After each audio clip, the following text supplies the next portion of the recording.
صلی علی کہتے کہتے کھلے آنکھ صلی علی کہتے کہتے الحمدللہ رب العالمین والصلاة والسلام علی خاتم النبیین اما بعد فاعوذ باللہ من الشیطان الرجیم بسم اللہ الرحمن الرحیم الصلاة والسلام علیک یا رسول اللہ الصلاة والسلام علیک یا حبیب اللہ الصلاة والسلام علیک یا نبی اللہ وعلی آلک واصحابک یا نور اللہ۔ مدنی چینل کے ناظرین، پروگرام کھلے آنکھ صلی اللہ کہتے کہتے میں آپ کو خوش آمدید کہتے ہیں۔ اللہ پاک کی بارگاہ میں دعا کرتے ہیں اللہ پاک یہ صبح سب کے لیے رحمت والی، برکت والی، سعادت اور نیکیوں والی فرمائے، اور یوں ہی ہماری ساری زندگی سعادتوں اور نیکیوں میں بسر ہو۔ آئیے درود پاک کی فضیلت سنتے ہیں۔ اللہ پاک کے پیارے پیارے آخری نبی صلی اللہ علیہ وآلہ وسلم کا فرمان عالی شان ہے، اول الناس بی یوم القیامت اکثرہم علی صلاۃ، یعنی قیامت کے دن لوگوں میں سب سے زیادہ میرے قریب تر وہ شخص ہوگا جو سب سے زیادہ مجھ پر درود پاک پڑھتا ہوگا۔ سبحان اللہ۔ یقیناً ہر عاشق رسول، ہر مسلمان کی چاہت یہی ہے کہ اسے قیامت کے دن پیارے آقا صلی اللہ علیہ وآلہ وسلم کا پڑوس نصیب ہو جائے، اسے پیارے آقا صلی اللہ علیہ وسلم کا قرب نصیب ہو جائے۔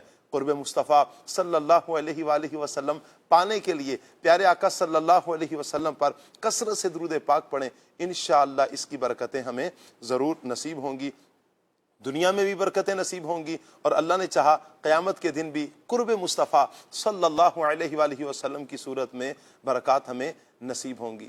مدنی چینل کے ناظرین، نیت ضرور کیجئے، صلو علی الحبیب صلی اللہ تعالی علی محمد صلی اللہ علیہ وآلہ وسلم۔ مدنی چینل کے ناظرین، آج کے پروگرام میں ہم اللہ کے ایک برگزیدہ بندے کے بارے میں سنیں گے، وہ بندہ کہ جس نے جو بچپن سے ہی اللہ تبارک و تعالیٰ کی معرفت رکھنے والے، وہ ہستی جو اللہ کی پہچان رکھنے والے، وہ ہستی کے جنہوں نے لاکھوں لوگوں کی اصلاح کی، وہ ہستی کہ جنہوں نے علم دین حاصل کیا اور پھر علم کے نور کو یوں کہیں کہ دنیا میں پھیلا دیا ہے۔ پھر وہ غزنی شہر سے چلتے ہوئے آنے والے، لاہور کی نگری میں آ کر، لاہور میں آ کر آباد ہونے والے، یہاں کے لوگوں کی اصلاح کرنے والے، وہ کون سی ہستی ہیں؟ حضور داتا گنج بخش علی حجویری رحمۃ اللہ تعالی علیہ۔ آج انشاءاللہ آپ کی سیرت کے حوالے سے ہم گفتگو کریں گے مبلغین سے۔ آپ مدنی چینل کے ناظرین ضرور داتا علی حجویری رحمۃ اللہ تعالی علیہ کے حوالے سے آپ کے ذہن میں کوئی سوال ہو، مبلغین سے جو گفتگو کرنا چاہیں، آپ ضرور ٹاپک کے متعلق گفتگو کیجئے۔ آپ فیس بک کے اگر ناظرین ہیں، کمنٹس کیجئے، انشاءاللہ آپ کے کمنٹس کو لیا جائے گا، آپ کے کالز، آپ کے ایس ایم ایس کو ضرور لیا جائے گا، اور پھر انشاءاللہ اگر فرمائش کرنا چاہیں تو جی ہاں، آپ کی نعت خوان اسلامی بھائی سے فرمائش بھی کر سکتے ہیں، آپ کی فرمائش بھی آج لی جائے گی۔ آئیے مدنی چینل کے ناظرین، پروگرام آگے بڑھاتے ہیں۔ قرآن پاک کی تلاوت بھی ہوگی، ترجمہ بھی ہوگا، تفسیر بھی ہوگی، نعت مصطفیٰ صلی اللہ علیہ وسلم، اور پھر ہم مبلغین سے گفتگو کریں گے۔ میں مبلغین کو اپنے منچ پر دعوت دوں گا۔ ماشاءاللہ ہمارے ابراہیم بھائی تشریف لا چکے ہیں، مرحبا کہتے ہیں ابراہیم بھائی کو ہم۔ جی ابراہیم بھائی ماشاءاللہ۔ طارق مدنی صاحب بھی تشریف لا چکے ہیں، ماشاءاللہ۔ اویس بھائی بھی تشریف لا چکے ہیں، مرحبا مرحبا، السلام علیکم ورحمۃ اللہ۔ کیسے ہیں آپ؟ ٹھیک ہیں ماشاءاللہ۔ السلام علیکم ورحمۃ اللہ، ماشاءاللہ۔ طارق بھائی خیریت سے ہیں؟ ٹھیک ہے ماشاءاللہ۔ آئیے اویس بھائی، ماشاءاللہ۔ وعلیکم السلام ورحمۃ اللہ۔ کیسے ہیں آپ؟ ٹھیک ہیں ماشاءاللہ۔ وسیم بھائی سے ٹھیک ہے آپ کی؟ مرحبا ماشاءاللہ۔ ہمارے نعت خوان خلیل بھائی ماشاءاللہ، مرحبا، السلام علیکم ورحمۃ اللہ۔ خلیل بھائی کیسے ہیں آپ؟ ماشاءاللہ ماشاءاللہ۔ جن سے ہم قرآن پاک کی تلاوت سنتے ہیں، قاری سید ظہور شاہ صاحب ماشاءاللہ۔ کیسے ہیں شاہ صاحب؟ السلام علیکم ورحمۃ اللہ، ماشاءاللہ ماشاءاللہ۔ مدنی چینل کے ناظرین، آئیے سیگمنٹ کی طرف بڑھتے ہیں، پیغام قرآن۔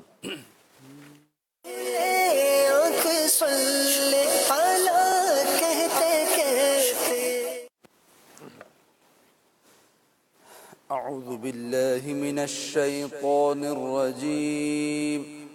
اللہ کی پناہ مانگتا ہوں میں شیطان مردود سے۔ بسم اللہ الرحمن الرحیم اللہ کے نام سے شروع جو نہایت مہربان رحمت والا ہے۔ ثم بعثناكم من بعد موتكم لعلكم تشکرون۔ آسان ترجمہ قرآن کنز العرفان۔ پھر تمہاری موت کے بعد ہم نے تمہیں زندہ کیا تاکہ تم شکر ادا کرو۔ تفسیر تعلیم القرآن۔ اللہ تعالیٰ نے حضرت موسیٰ علیہ السلام کی دعا کی برکت سے ان مرنے والوں کو زندہ کر دیا تاکہ وہ اللہ تعالیٰ کے اس احسان کا شکر ادا کریں۔ اہم بات، حضرت موسیٰ علیہ السلام کی دعا سے مردوں کو زندہ کر دیا گیا۔ اس سے معلوم ہوا کہ اللہ تعالیٰ اپنے مقبول بندوں کی دعا سے مردے بھی زندہ فرما دیتا ہے۔ وَظَلَّلْنَا عَلَيْكُمُ الْغَمَامَ وَأَنزَلْنَا عَلَيْكُمُ الْمَنَّ وَالسَّلْوَىٰ كُلُوا مِن طَيِّبَاتِ مَا رَزَقْنَاكُمْ وَمَا ظَلَمُونَا وَلَكِن كَانُوا أَنفُسَهُمْ يَظْلِمُونَ۔ آسان ترجمہ قرآن کنز العرفان۔ اور ہم نے تمہارے اوپر بادل کو سایہ بنا دیا اور تمہارے اوپر من اور سلوہ اتارا کہ ہماری دی ہوئی پاکیزہ چیزیں کھاؤ، اور انہوں نے ہمارا کچھ نہ بگاڑا بلکہ اپنی جانوں پر ہی ظلم کرتے رہے۔ تفسیر تعلیم القرآن۔ فرعون کے غرق ہونے کے بعد بنی اسرائیل دوبارہ مصر آباد ہوئے۔ کچھ عرصے بعد انہیں بیت المقدس آزاد کروانے کے لیے عمالقہ قبیلے سے جہاد کرنے اور مصر چھوڑ کر شام میں بسنے کا حکم دیا گیا۔ شروع میں بنی اسرائیل نے ٹال مٹول سے کام لیا، اور جب جائے بغیر کوئی چارہ نظر نہ آیا تو مجبوراً مصر سے روانہ ہوئے۔ جب یہ لوگ میدان تیہ میں پہنچے جہاں سبزہ، سایہ اور غلہ وغیرہ کچھ نہ تھا، تو یہاں دھوپ کی تپش اور بھوک سے بچانے کے لیے حضرت موسیٰ علیہ السلام کی دعا سے اللہ تعالیٰ نے ایک بادل بھیجا جو ان کے اوپر سائبان بن گیا اور انہیں سورج کی تپش سے بچاتا رہا، اور کھانے کے لیے من اور سلوہ اتار دیا۔ من ترنجبین کی طرح ایک میٹھی چیز تھی جو روزانہ صبح صادق سے طلوع آفتاب تک اترتی، اور بنی اسرائیل اسے چادر میں لے کر دن بھر کھاتے رہتے۔ سلوہ ایک چھوٹا پرندہ تھا، یہ بھنا ہوا بنی اسرائیل کے لیے آتا تھا، یا بنی اسرائیل اس کا شکار کر کے کھاتے تھے۔ بنی اسرائیل کو یہ حکم دیا گیا کہ اللہ تعالیٰ کی دی ہوئی حلال اور پاکیزہ چیزیں کھاؤ، اور حکم یہ تھا کہ آج کا کھانا آج ہی کھا لو، اسے کل کے لیے بچا کر نہ رکھو۔ بنی اسرائیل نے نافرمانی کرتے ہوئے کھانا ذخیرہ کرنا شروع کر دیا تو کھانے میں کیڑے پڑ گئے اور وہ خراب ہو گیا، اور من و سلوہ کی آمد بند کر دی گئی، اور یہ نافرمانی کر کے انہوں نے اپنا ہی نقصان کیا۔ وَإِذْ قُلْنَا ادْخُلُوا هَٰذِهِ الْقَرْيَةَ فَكُلُوا مِنْهَا حَيْثُ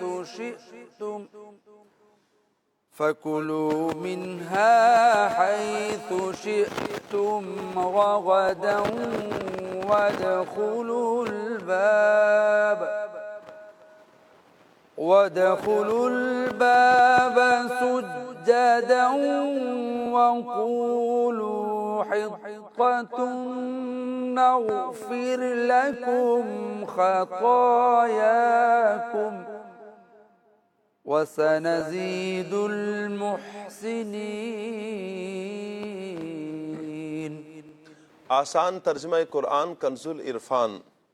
اور جب ہم نے انہیں کہا کہ اس شہر میں داخل ہو جاؤ، پھر اس میں جہاں چاہو بے روک ٹوک کھاؤ اور دروازے میں سجدہ کرتے داخل ہونا اور کہتے رہنا ہمارے گناہ معاف ہوں، ہم تمہاری خطائیں بخش دیں گے اور ان قریب ہم نیکی کرنے والوں کو اور زیادہ عطا فرمائیں گے۔ تفسیر تعلیم القرآن۔ یہاں اس آیت سے چند باتیں ملاحظہ ہوں۔ نمبر 1، جس شہر میں بنی اسرائیل کو داخل ہونے کا حکم دیا گیا اس سے بیت المقدس یا اس کے قریب ایک گاؤں اریحا مراد ہے جس میں عمالقہ قوم کے لوگ آباد تھے اور وہ اسے خالی کر گئے تھے۔ نمبر 2، بنی اسرائیل کو یہ حکم تو اللہ تعالیٰ نے دیا تھا، البتہ اس میں اختلاف ہے کہ کہاں اور کس کے ذریعے دیا گیا۔ بعض مفسرین کے نزدیک یہ حکم میدان تیہ میں حضرت موسیٰ علیہ السلام کے ذریعے اور بعض کے نزدیک میدان تیہ سے نکلنے کے بعد حضرت یوشع علیہ السلام کے ذریعے حکم دیا گیا تھا۔ نمبر 3، سجدے کا لغوی معنی جھکنا اور شرعی معنی سر زمین پر رکھنا ہے۔ یہاں اگر سجدے کا لغوی معنی مراد ہو تو آیت کا مطلب یہ ہوگا کہ تم اتراتے اور اکڑتے ہوئے داخل ہونے کے بجائے عاجزی کرتے اور جھکے ہوئے داخل ہونا، اور اگر شرعی معنی مراد ہو تو آیت کا مطلب یہ ہوگا کہ دروازے میں داخل ہوتے وقت سجدہ کر لینا۔ نمبر 4، آیت میں مذکور لفظ حطۃ استغفار کا کلمہ ہے اور جس کے معنی ہے اے اللہ ہمارے گناہ معاف فرما۔ آیت سے مراد یہ ہے کہ صرف بدنی عبادات پر اکتفا نہیں کرنا بلکہ زبان سے یہ بھی کہتے رہنا کہ اے اللہ ہمارے گناہ معاف فرما۔ مزید فرمایا کہ اے بنی اسرائیل اگر تم نے ہمارے حکم پر عمل کیا تو ہم تمہارے گناہگار لوگوں کی خطائیں بخش دیں گے اور نیک لوگوں کو ثواب میں اضافہ دیتے رہیں گے۔ وَإِذْ قُلْنَا ادْخُلُوا هَٰذِهِ الْقَرْيَةَ فَكُلُوا مِنْهَا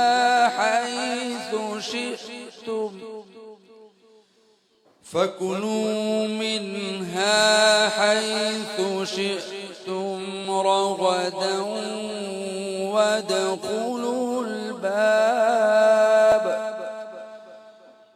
وَادْخُلُوا الْبَابَ سُجَّدًا وَقُولُوا حِطَّةٌ نَغْفِرْ لَكُمْ خَطَايَاكُمْ وَسَنَزِيدُ الْمُحْسِنِينَ۔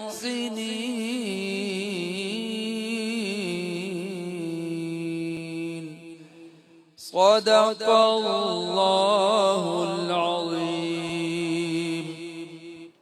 جزاک اللہ، جزاک اللہ۔ اللہ پاک نور قرآن سے ہم سب کے سینوں کو منور فرمائے اور قرآن و سنت کے مطابق اللہ پاک ہمیں اپنی زندگی بسر کرنے کی توفیق عطا فرمائے۔ یوں ہی ہماری زندگی مدنی چینل کے ناظرین اللہ کرے کہ قرآن و سنت کے مطابق ہی بسر ہوتی چلی جائے۔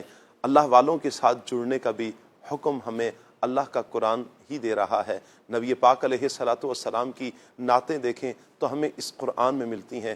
حضور جان عالم صلی اللہ علیہ وآلہ وسلم کے چہرے کی بات کریں، حضور کی سیرت کی بات کریں، حضور کے کردار کی بات کریں، حضور کے حسن اخلاق کی بات کریں، حضور کے شہروں کی بات کریں، حضور کے زمانے کی بات کریں تو قرآن بیان کر رہا ہے میرے آقا صلی اللہ علیہ وسلم کی ان پیاری پیاری اداؤں کو۔ اور پھر یہی قرآن اللہ تعالیٰ کے نیک بندوں کو وسیلہ بنانے کا بھی ہمیں حکم دے رہا ہے۔ یہی قرآن اللہ کے ولیوں کی شان اس انداز میں بھی بیان کرتا ہے، الا ان اولیاء اللہ لا خوف علیہم ولا هم یحزنون۔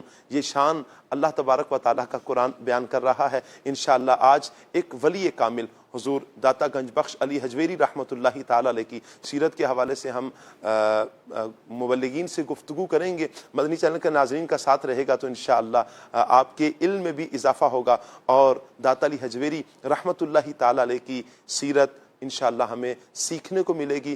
جو پوائنٹس بیان کیے جائیں آج ایک نیت ضرور کیجئے گا کہ انشاءاللہ ہم ان اداؤں کو لینے کی کوشش کریں گے، چونکہ اللہ کا جو نیک بندہ ہوتا ہے اس کی کوشش یہی ہوتی ہے کہ وہ سارے اعمال وہ کرے کہ جو اللہ اور اس کے رسول صلی اللہ علیہ وآلہ وسلم نے بیان کیے ہیں، اور وہ تمام اعمال کہ جو اللہ اور اس کے محبوب صلی اللہ علیہ وسلم کو راضی کرنے والے اعمال ہیں وہ تمام اعمال بجا لاتے ہیں۔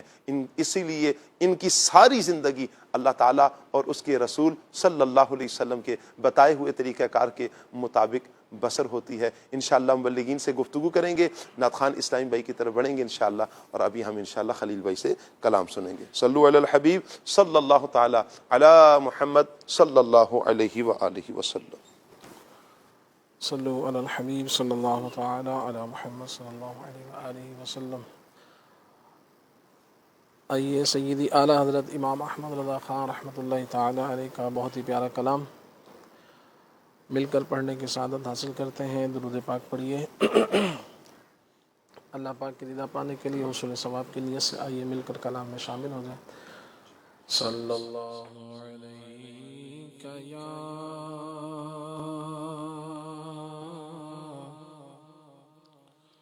رسول اللہ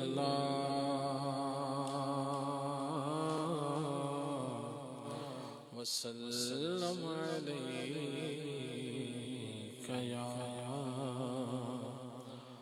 حبیب اللہ۔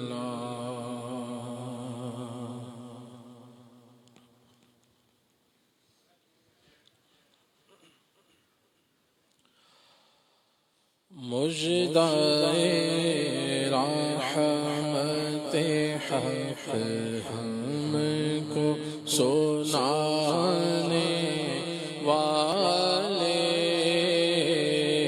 مجدائے رحمت حق ہم کو سنانے والے،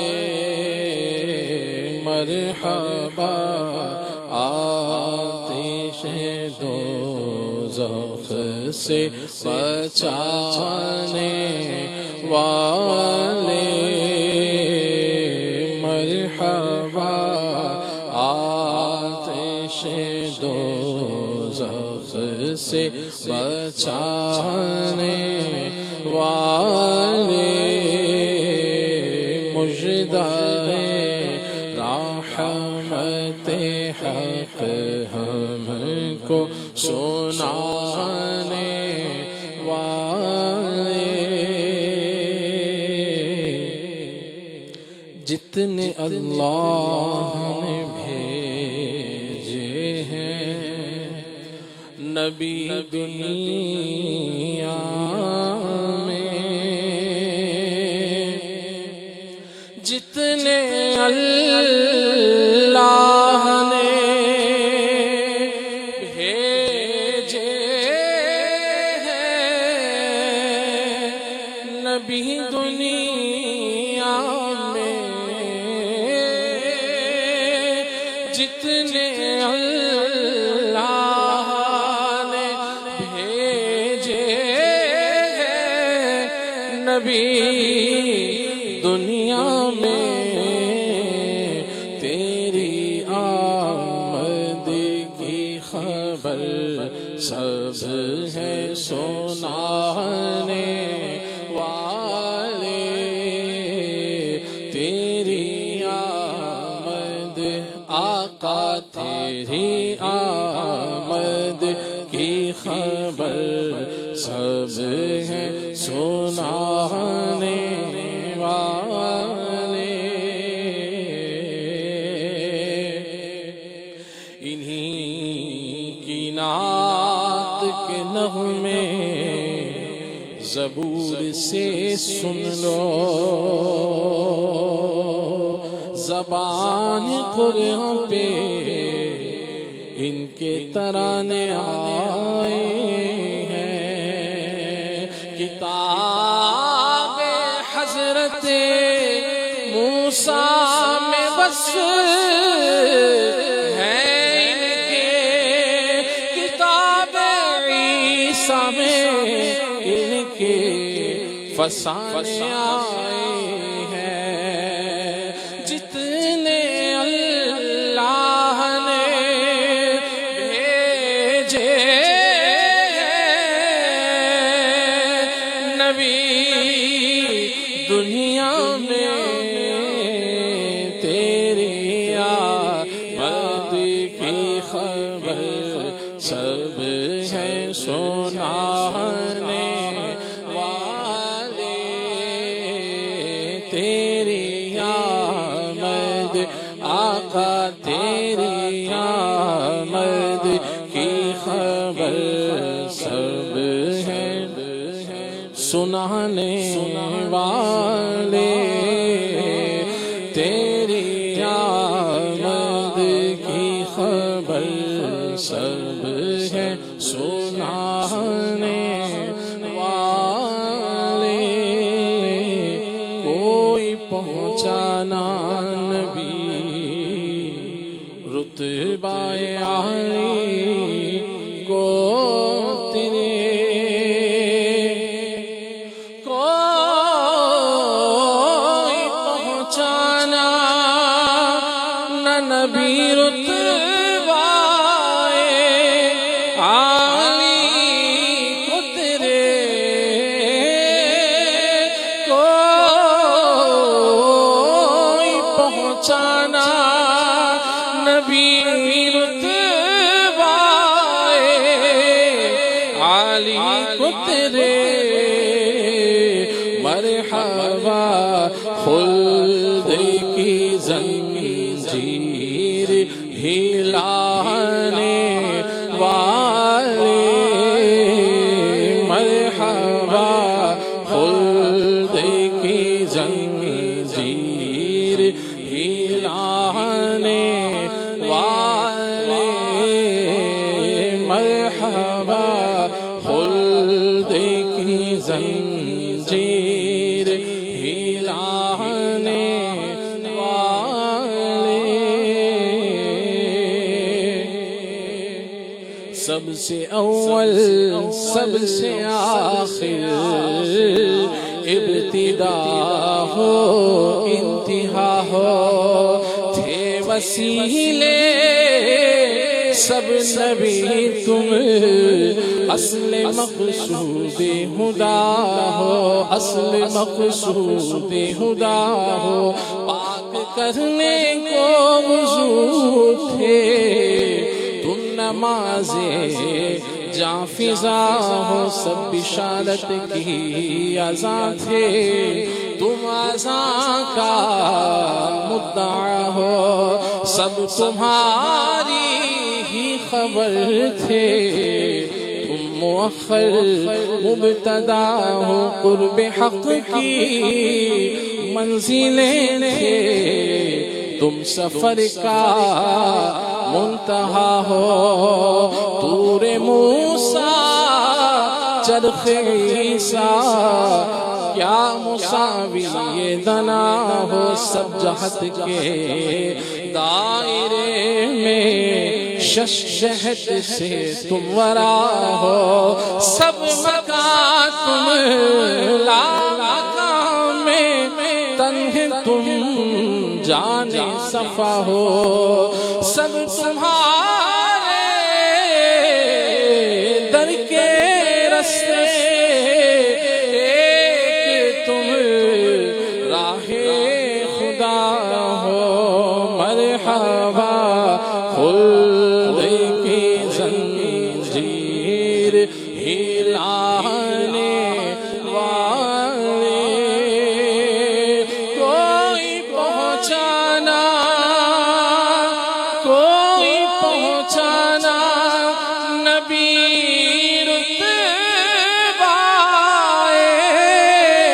عالی کو تیرے، مرحبا خلد کی زنجیر ہلانے والے، مرحبا خلد کی زنجیر ہلانے والے،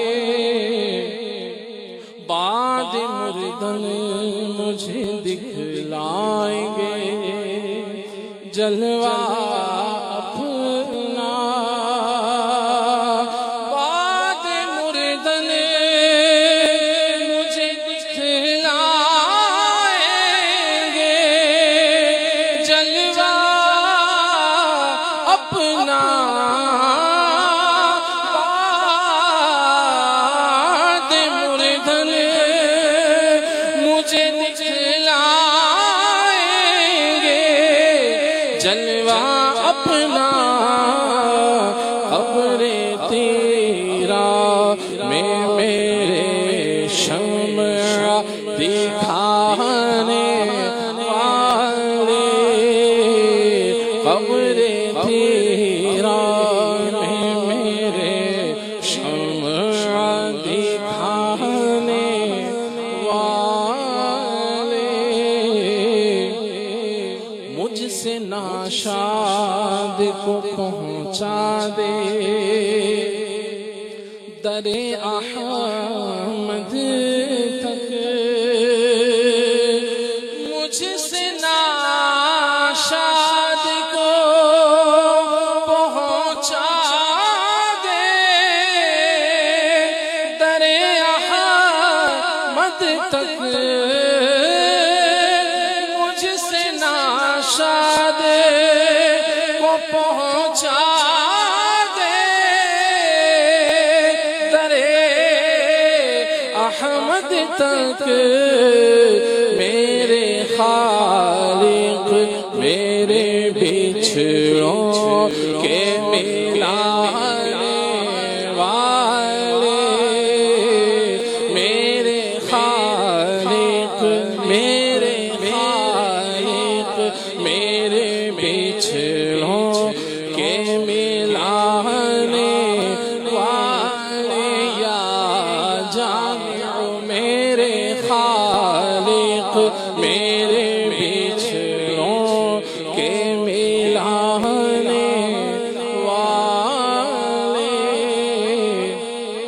دل ویرانہ عاشق کو بھی کیجے آباد دل ویرانہ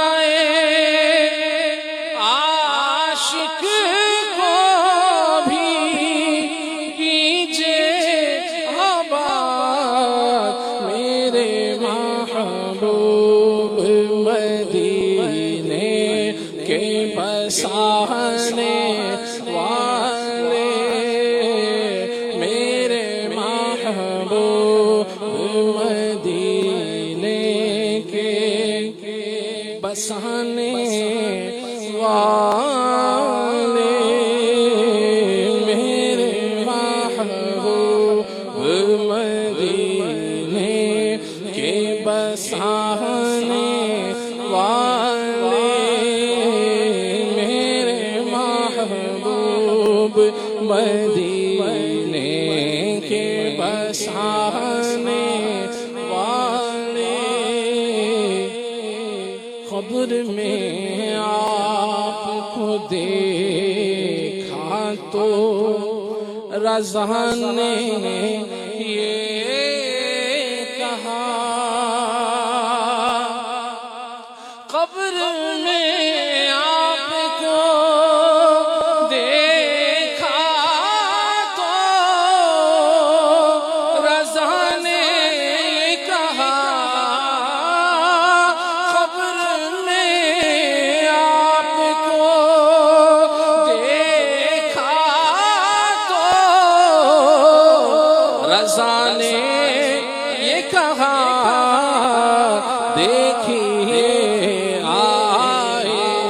دیکھیے آئے وہ مردوں کو جلانے والے دیکھیے آئے دیکھیے آئے وہ مردوں کو جلانے والے قبر میں آپ کو دیکھا تو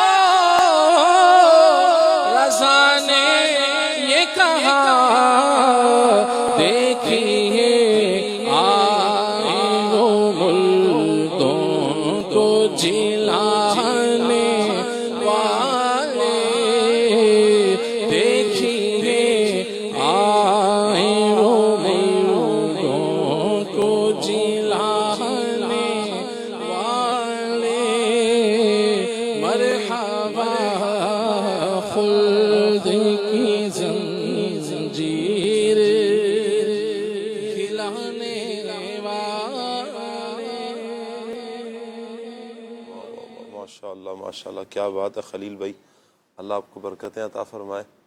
ماشاءاللہ بڑے پیارے انداز میں پیارے آقا صلی اللہ علیہ وآلہ وسلم کی نعت اور کلام اعلیٰ حضرت کو لیا، اور ماشاءاللہ بڑے پیارے انداز میں پڑھا۔ اللہ ان کو مزید برکتیں عطا فرمائے اور ہمارے سینوں میں اللہ اپنے محبوب صلی اللہ علیہ وسلم کی سچی محبت ڈالی رکھے، اور اسی محبت میں ہم دنیا میں جب تک زندہ ہیں تب تک اسی محبت کے ساتھ دنیا میں رہیں، اور جب جانا ہو اس دنیا سے اللہ ایمان کی سلامتی اور اسی محبت کے ساتھ ہمیں جانے کی سعادت عطا فرمائے، اور اللہ ہم سب کا ایمان بھی سلامت رکھے۔ مدنی چینل کے ناظرین، پروگرام میں آج کا ہمارا ٹاپک حضور داتا گنج بخش علی حجویری رحمۃ اللہ تعالی علیہ ہے۔ آئیے طارق بھائی سے انشاءاللہ ہم بزرگوں کی تعارف کچھ سن لیتے ہیں کہ ہمارے داتا صاحب کون تھے، کہاں سے تشریف لائے، ان کی ولادت کب ہوئی، ان کا حصول علم دین کیا سلسلہ کیا تھا۔ جی حضور داتا گنج بخش علی حجویری رحمۃ اللہ علیہ، شاہ صاحب اگر یوں ذکر کیا جائے تو ملک پاکستان اور بر صغیر کا ایک سمجھے کہ یہ وہ مقدس ہستی ہیں کہ شاید ہی کوئی ان سے واقف نہ ہو۔ اگر انشاءاللہ ان کی سیرت کا تذکرہ، ان کا ذکر خیر برکت کے لیے انشاءاللہ ہم کرتے ہیں اور اس سے برکتیں حاصل کریں گے۔ 400 سن ہجری، یعنی کہہ سکتے ہیں کہ آلموسٹ 1000 سال، ایک صدی سے 1000 سال سے زیادہ کا عرصہ آپ کی ولادت کا ہوا، سن 400 ہجری میں۔ اب 1447 ہجری ہے اور 1440 ابھی تو 1500 سال ہونے والے ہیں تقریباً، آج سے 1450 سال آپ کی ولادت کا کم و بیش ہونے والا ہے یوں صحیح۔ تو آج سے جو ہے آپ کی ولادت 400 ہجری میں ہوئی، یعنی 1000 اور پلس 50، یعنی 1000 پلس کہہ سکتے ہیں۔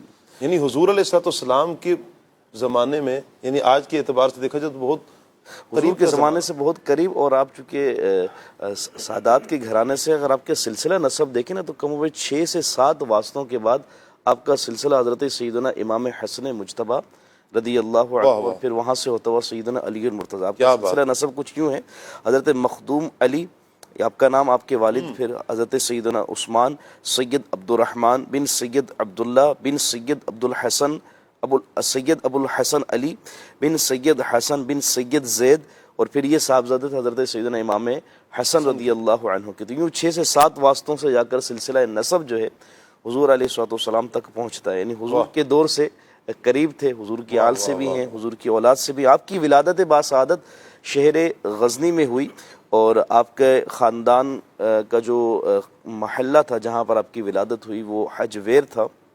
اسی غزنی میں آپ کی ولادت ہوئی، اور آپ کے خاندان نے غزنی کے محلے حجویر میں رہائش اختیار فرمائی، اسی کی نسبت سے آپ حجویری کہلاتے ہیں، یعنی جو آپ کا کے نام کے ساتھ حجویری لگتا ہے، وہ لگنے کا سبب یہی ہے کہ آپ کا جو خاندان آباد رہا وہ حجویر علاقے میں رہا، اس قصبے اس علاقے کے نام کی وجہ سے آپ کا جو ہے سلسلہ نسبی، اور آپ کی کنیت ابو الحسن ہے، نام علی ہے، اور مگر آپ مشہور اپنے لقب سے زیادہ ہیں، داتا گنج بخش کے لوگوں کو نوازنے والے، فیض و برکات تقسیم فرمانے والے حضور داتا گنج بخش علی حجویری رحمۃ اللہ تعالی علیہ وہ مقدس ہستی ہیں۔ اسلام میں ایک بڑے ہی نیک بادشاہ گزرے ہیں، اللہ کے ولی بھی گزرے ہیں، سلطان محمود غزنوی رحمۃ اللہ تعالی علیہ۔ غزنی انہی کے یہ سمجھے کہ وہ سلطنت تھی، یہ وہ ملک تھا، مقام تھا کہ جہاں آپ سلطان تھے، اور سلطان محمود غزنوی رحمۃ اللہ تعالی علیہ نے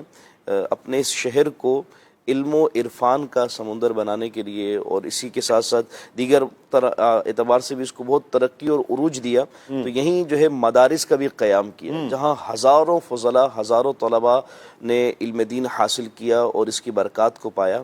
انہی میں حضور سیدنا داتا گنج بخش علی حجویری رحمۃ اللہ تعالی علیہ کیا بات، کم و بیش 12 سے 13 سال کی عمر تھی۔ ایک واقعہ یوں ملتا بھی ہے کہ سلطان محمود غزنوی رحمۃ اللہ تعالی علیہ مدرسے کے دورے کے لیے، وزٹ کے لیے جس کو کہیں، دیکھنے کے لیے تشریف لے کر آئے، تو تمام طلباء جو ہے وہ سلطان اسلام تھے، بادشاہ تھے، ان کی طرف دوڑے اور ملاقات کے لیے آگے بڑھتے ہیں، مگر اس موقع پر حضور داتا گنج بخش علی حجویری رحمۃ اللہ تعالی علیہ آپ اپنے علم دین سیکھنے سکھانے کا جو سلسلہ تھا، جو مطالعے کا، پڑھنے پڑھانے کا، آپ اس میں مصروف رہے، یعنی آپ اپنے پڑھائی میں ایسے منہمک تھے کہ کوئی آیا ہے، کسی کے آنے پر طلباء اٹھ کر گئے ہیں، اس کی بھی آپ کو خبر نہ ہوئی، توجہ نہ گئی، اور یہاں تک کہ جب سب چلے گئے، استاد صاحب نے دیکھا اور مخاطب کر کے کہا کہ علی دیکھو تو صحیح کہ کون آیا ہے، تو کیفیت یہ کہ ایک طرف سلطان اور ان کے ساتھ دیگر طلباء موجود، اور یہاں داتا گنج بخش علی حجویری رحمۃ اللہ تعالی علیہ محو علم دین ہیں۔ حضور داتا گنج بخش علی حجویری پر جب سلطان محمود غزنوی کی نظر پڑتی ہے، اور یہ نظر پڑی مگر انہوں نے اپنی نظر کو فوراً ہٹا لی، اور نظر اولیاء ہے، اللہ والوں کی نظر ہے، اور کہتے ہیں کہ ولی کو جانتا ہے، پہچانتا ہے، تو انہوں نے آپ کی اس چیز کو جان لیا اور کہا کہ یہ سب سے نمایاں ہے۔ تو یہ آپ کے ابتدائی دور کے میں بتا رہے ہیں، 12 سے 13 سال تحصیل علم کا سلسلہ ہے، اس وقت یہ کیفیت رہی، پھر آپ نے علم و عرفان کے وہ تاج بنے، اور پھر سفر کرتے کرتے، یعنی یہ بھی تاریخ میں یہاں تک شاہ کہا گیا کہ آپ کے دور میں جو اسلامی ممالک تھے جہاں پر تحصیل علم کے لیے مدارس کا قیام تھا، آپ کا تقریباً ان تمام ہی پر سفر ہوا، اور پھر سفر کرتے کرتے بالآخر آپ کی تشریف آوری ہوتی ہے لاہور میں، جہاں آپ کا مزار مبارک، اور یہاں پر بھی جب آپ تشریف لے کر آئے تو آپ نے مسجد جو اب بھی قائم ہے، مسجد کا سنگ بنیاد رکھا، مسجد تعمیر کی، اور پھر یہاں پر آپ نے ایک مدرسہ قائم کیا جہاں سے طلباء کرام کو علم دین کا حصول ہوتا، اور اسی کے ساتھ ساتھ یعنی ایک تو تحصیل علم کے لیے جو باقاعدہ طلباء آیا کرتے وہ تحصیل علم حاصل کرتے، اس کے علاوہ ایک اور سلسلہ بھی ہوتا جو عوام کے لیے، کہ عوام کو اپنے مسائل درپیش ہوتے، وہ اپنے ان مسائل کے حل کے لیے آپ کے پاس آتے، یعنی دینی مسائل اگر پوچھنے ہوتے تو سیکھنے سکھانے کا سلسلہ ایک وہ بھی کہ جو یوں ہم کہیں کہ مدرسے کا سلسلہ ہوتا ہے یہ بھی تھا، اس کے علاوہ عوام کے لیے بھی تھا کہ عوام اگر دینی مسائل سیکھنا چاہیں اور معلومات حاصل کرنا چاہیں تو وہ آتے اور سیکھنے سکھانے کا یہ سلسلہ رہتا، اور ان کی برکتیں کیا ہیں آج بھی الحمدللہ ہمارے ملک میں، ہمارے وطن میں ان کا جو مزار مبارک ہے، لوگ حاضری دیتے ہیں، دعا و فاتحہ خوانی کے سلسلے کرتے ہیں، اور ان سے برکتوں کو۔ اچھا اب دیکھیں طارق بھائی، میں یہ سوچ رہا تھا کہ ان کا یہ مبارک عمل کہاں، یہ افغانستان کا ایک شہر ہے غزنی، وہاں سے آپ سفر کرتے ہوئے یہاں پر آتے ہیں، اور پھر صرف یہیں پر یہ تو سکونت کے لیے تھا، اس کے علاوہ جو دیگر ممالک کی طرف حضور داتا گنج بخش علی حجویری رحمۃ اللہ تعالی علیہ نے سفر فرمایا، وہ ایک اپنی مثال آپ ہیں۔ بالکل، یہ اسفار کا سلسلہ آج سے نہیں ہے، یعنی یہ سفر کرنے کا سلسلہ یہ آج سے تھوڑی ہے۔ آپ مدنی چینل کے ناظرین نبی پاک صلی اللہ علیہ وسلم کی سیرت اٹھائیں، حضور جان عالم صلی اللہ علیہ وسلم نے جب آخری جسے حجۃ الوداع کہا جاتا ہے، اس کا جب خطبہ ارشاد فرمایا، اس میں کتنی تعداد تھی؟ تقریباً کہا جاتا ہے 1,44,000 یا 1,24,000 کم بیش اتنے صحابہ کرام وہاں پر اس حج میں شریک تھے۔ اچھا، یعنی حضور علیہ الصلوۃ والسلام کے آخری حج میں اتنی تعداد میں صحابہ کرام موجود ہیں، لیکن جنت البقیع میں صرف تقریباً 10,000 صحابہ کرام کے مزارات ہیں، اور یوں ہی کچھ ہی صحابہ کرام کے مزارات جنت المعلا شریف میں ہیں۔ بقیہ صحابہ کہاں ہیں؟ جی، یہ وہ صحابہ ہیں کہ بقیہ صحابہ کرام نبی پاک صلی اللہ علیہ وسلم کے دین کو لے کر پوری دنیا میں پھیلے ہیں۔ آج یہ جو ہمیں دین اسلام کا پرچم ہرا بھرا نظر آتا ہے، پوری دنیا میں اسلام کا ڈنکا بجتا ہوا جو نظر آ رہا ہے، جو اسلام دنیا کے کونے کونے تک پہنچا ہے، یہ ہے ان اسلاف کی قربانیاں کہ جنہوں نے اپنے وطن کو چھوڑا، اپنے گھر بار کو چھوڑا، ہجرتیں کی اور دور دراز علاقوں میں نکلے، اور پوری دنیا میں صحابہ کرام پھیلے، اور پھر یہ سلسلہ رکا نہیں ہے۔ آپ تابعین کا دور دیکھیں، پھر تبع تابعین کا دیکھیں، اور پھر یہ اولیاء کرام کا دور تو آپ دیکھتے چلے جائیں، کہاں کہاں سے یہ پھیلتے چلے گئے، پوری دنیا میں جاتے گئے اور دین اسلام کا سکہ بٹھاتے چلے گئے۔ آپ جس اللہ کے نیک بندے کی ہستی کو پڑھیں گے، جس جگہ پہ پھر انہوں نے آ کے سفر کیا اور ڈیرا لگایا، جہاں آ کے ٹھہرے، سکونت اختیار کی، قیام کیا، گھر بنایا، جہاں پر رہے، اللہ کا گھر آباد کیا جب، تو پھر پورے علاقے کو وہاں سے کیسا فیضیاب کیا کہ کئی لوگ دائرہ اسلام میں داخل ہوئے۔ آپ خواجہ معین الدین چشتی اجمیری رحمۃ اللہ تعالیٰ علیہ کی سیرت کو دیکھیں، کیا آپ کی نگاہ تھی کہ کتنے لوگوں نے کلمہ پڑھ لیا۔ اسی طرح حضور داتا گنج بخش علی حجویری رحمۃ اللہ تعالیٰ علیہ یہاں جب لاہور کی سرزمین میں آئے تو یہاں پر بھی ہر طرف یوں کہیں کہ لوگ بیرا روی کا شکار ہیں، کئی غیر مسلم جو اسلام میں پھر داخل ہوئے، حضور داتا گنج بخش علی حجویری رحمۃ اللہ تعالیٰ علیہ کے دم بدم، آپ کے دم قدم سے، آپ کے ہاتھ پہ توبہ کرتے ہیں، کئی لوگوں کی اصلاح ہوتی ہے۔ یہ ہیں اللہ کے نیک بندے، قربانیاں دیتے ہیں۔ اچھا، یہ قربانی کا ذہن کیسے بنتا ہے؟ یہ دین اسلام پر عمل کا ذہن کیسے بنتا ہے؟ یہ گھر سے بنتا ہے، اور پھر گھر سے کیسے بنتا ہے؟ جب آپ بچپن سے اپنے بچوں کی تربیت کرتے ہیں، بچہ چھوٹا ہو، یہیں سے اگر آپ تربیت کا سلسلہ شروع کرتے ہیں۔ تو ہم نے گزشتہ سلسلے میں تربیت کے سیشن میں بھی یہ کہا تھا کہ تربیت ہمیشہ بچپن میں ہوتی ہے۔ جی ہاں، بڑے ہو کر تو پھر تربیت نہیں ہوتی، بڑے ہو کے عمل ہوتا ہے۔ میں چاہوں گا ابراہیم بھائی، حضور داتا گنج بخش علی حجویری رحمۃ اللہ تعالیٰ علیہ، اتنی بڑی ہستی، اور کیا ماشاءاللہ انہوں نے دین کا کام کیا، کیا علم دین حاصل کیا، کئی تصانیف ان کی ہیں، اور پھر کئی شاگرد ان کے، پھر جو ان کی اپنی عبادات، ریاضات، انشاءاللہ آگے چل کر ہم اس پر کچھ گفتگو کریں گے۔ لیکن یہ سارا ماحول، یہ سارا ذہن، یہ کیسے بنا؟ میں سمجھتا ہوں کہ ایک گھر سے یہ تربیت ہوتی ہے۔ حضور داتا صاحب کے گھر کی کیفیت کیا تھی؟ سبحان اللہ، قبلہ شاہ صاحب بڑے خوبصورت انداز میں آپ نے گھر کی تربیت کا جو اثر ہوتا ہے اسے چند لفظوں کے اندر سمو دیا۔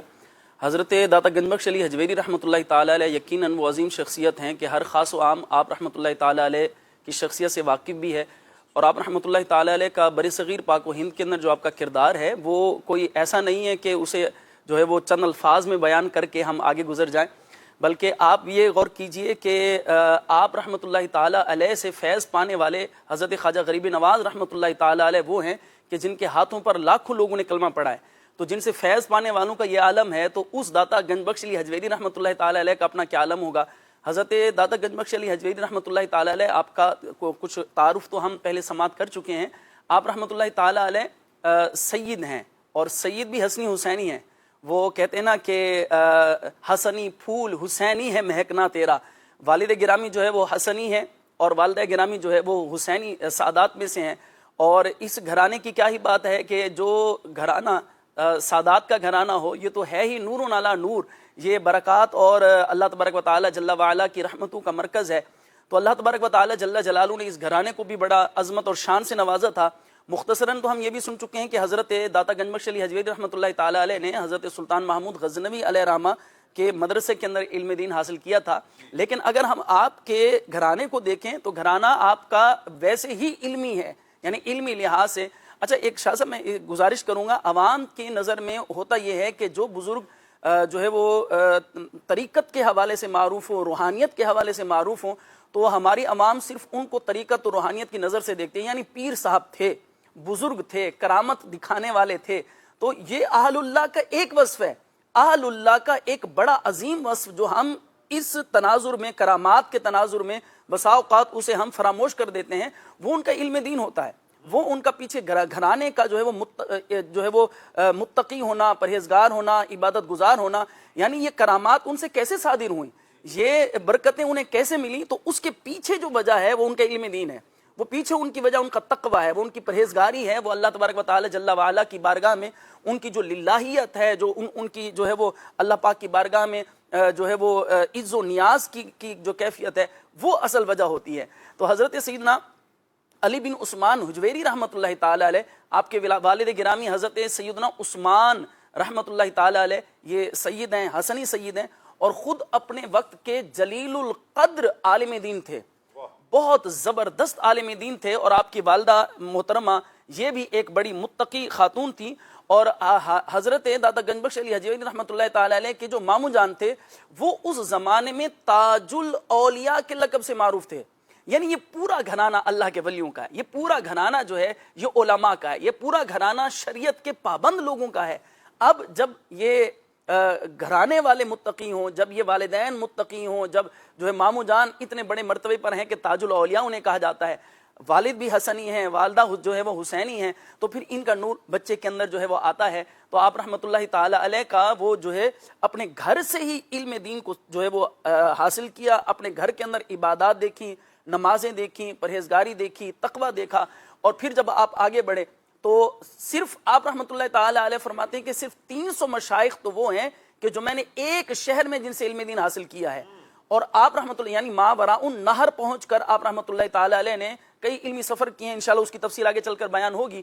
لیکن آپ رحمۃ اللہ تعالی علیہ, اچھا اس بات پر بھی ہم غور کریں, حضرت داتا گنج بخش علی حجویری رحمۃ اللہ تعالی علیہ یہ آج کے بزرگ نہیں ہیں, یعنی آپ رحمۃ اللہ تعالی علیہ 5ویں صدی ہجری کے بزرگ ہیں.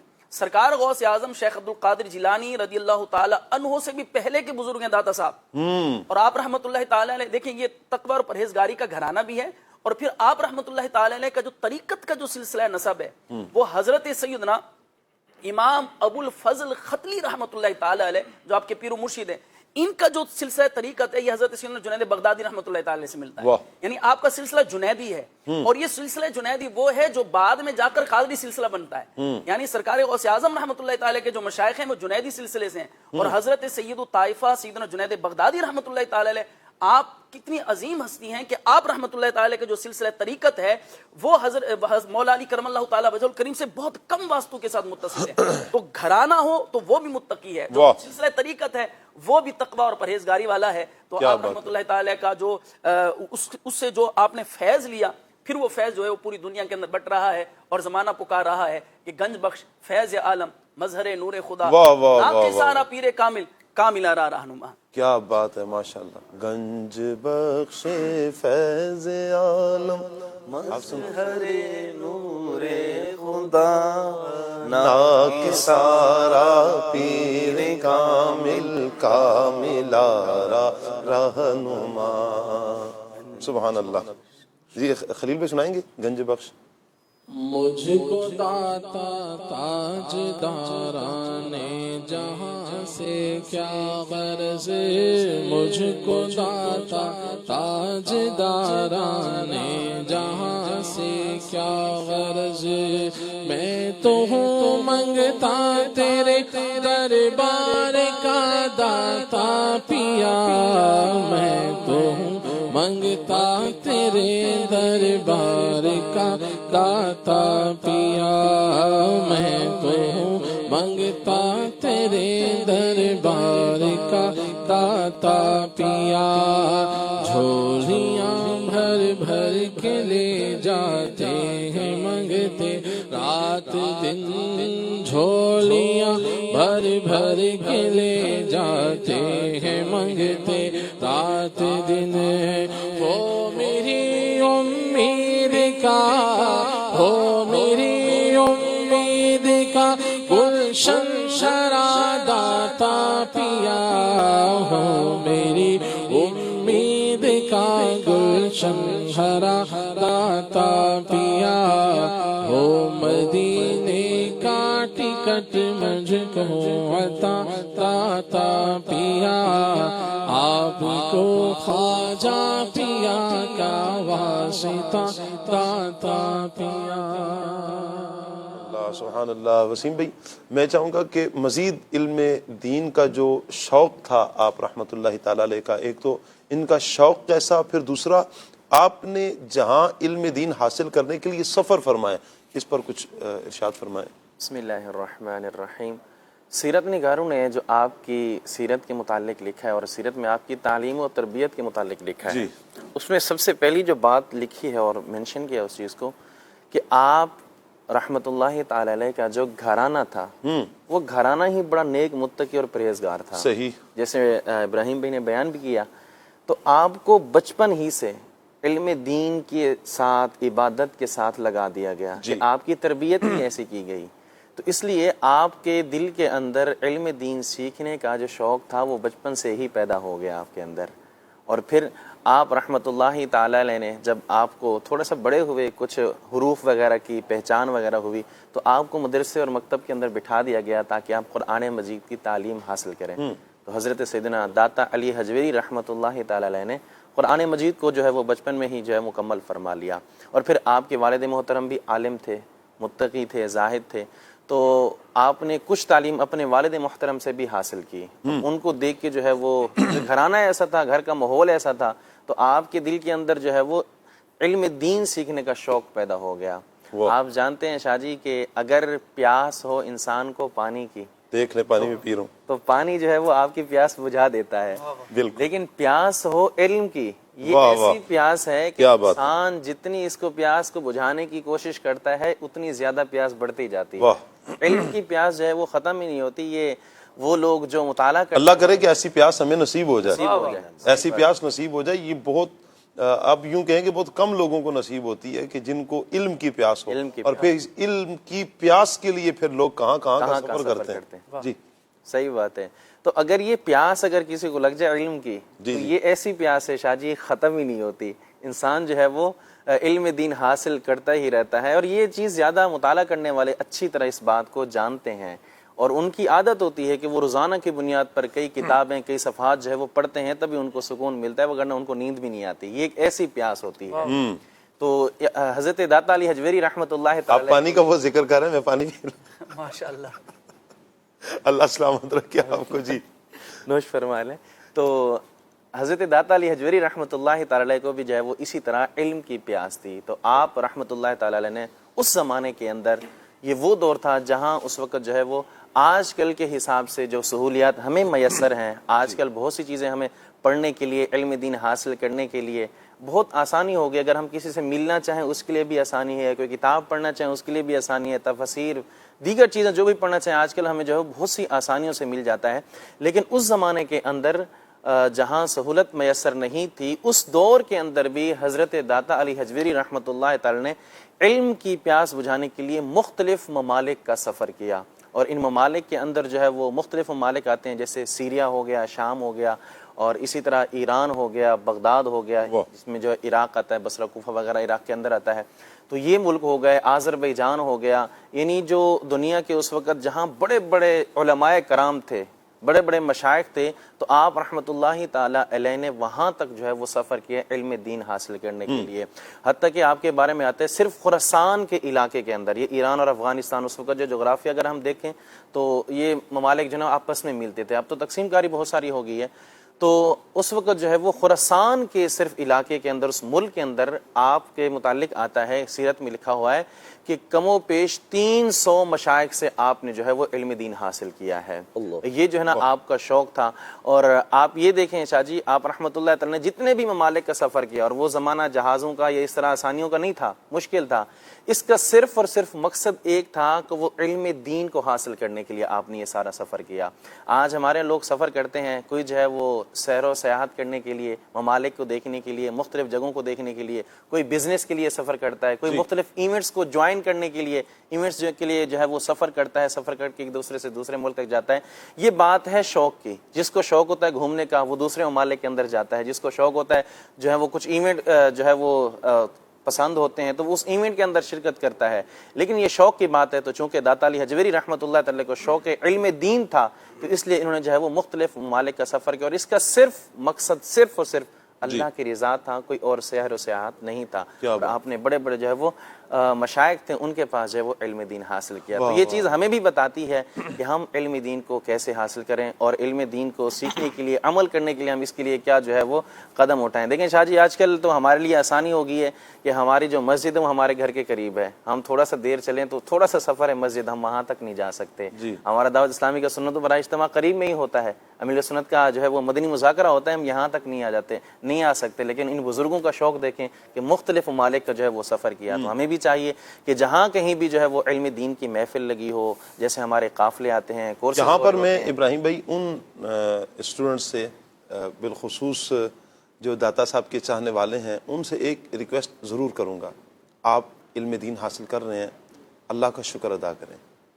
آپ کوئی بھی علم حاصل کر رہے ہیں، آپ میرے داتا صاحب کے ماننے والے ہیں، داتا صاحب کے چاہنے والے ہیں، داتا صاحب سے محبت کرنے والے ہیں، آپ اس ملک کے رہنے والے ہیں، یہ دنیا کے کسی کونے میں آپ بستے ہیں، مسلمان ہیں، ایک مسلمان علم دین حاصل کرنا ہر مسلمان مرد و عورت پر یہ ضروری ہے۔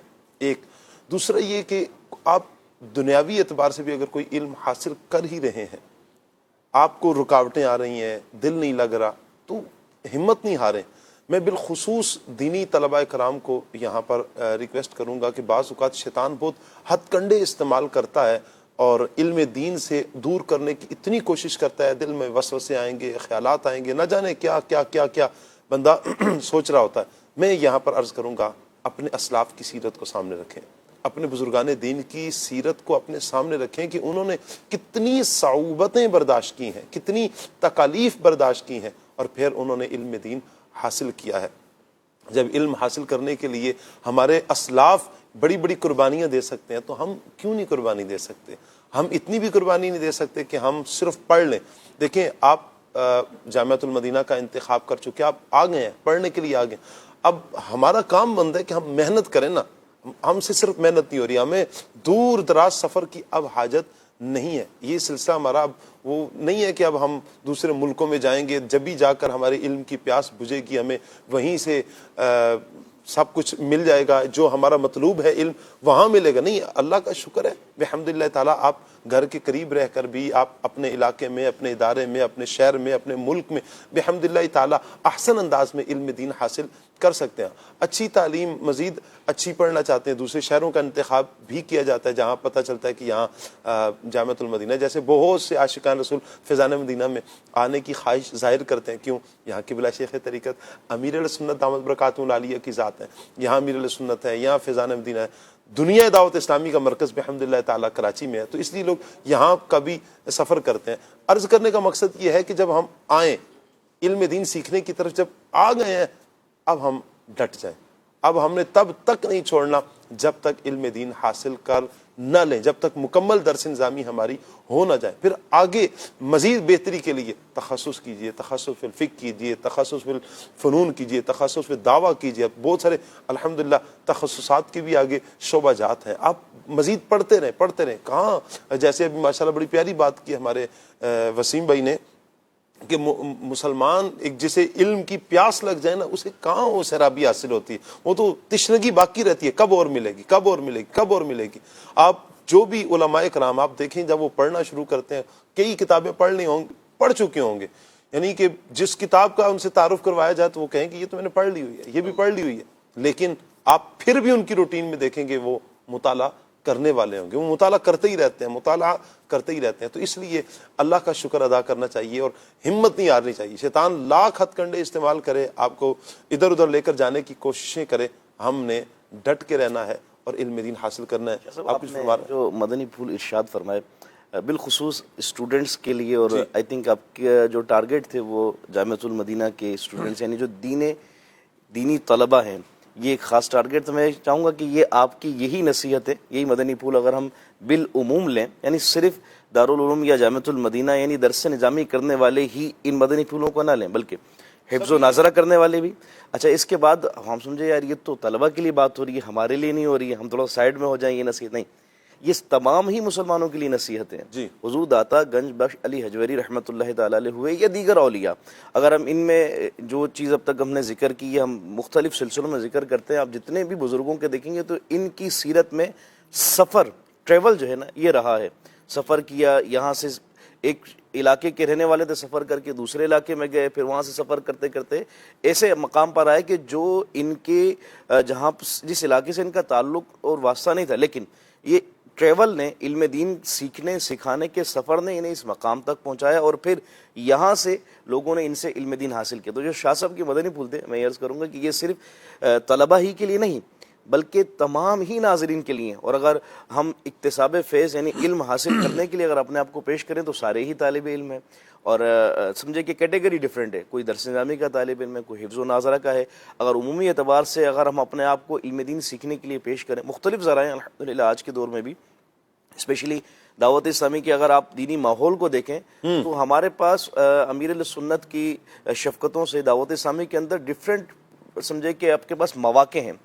آپ اگر ایسے مقام ایسے ملک میں آپ کے یار قریب میں جامعۃ المدینہ نہیں, میری ایج ایسی ہو چکی کہ میرے پاس ذمہ داریاں ہیں, میں درس نظامی کی طرف نہیں بڑھ سکتا, تو دعوت اسلامی آپ کو ایسے موقع فراہم کرتی ہے کہ جہاں پر آپ شامل ہو کر علم دین کا حصول کر سکتے ہیں. ہفتہ وار سنت و برائے اجتماع ہے, دعوت اسلامی کے قافلے سفر کرتے ہیں, اس میں علم دین سیکھنے کا موقع ملتا ہے.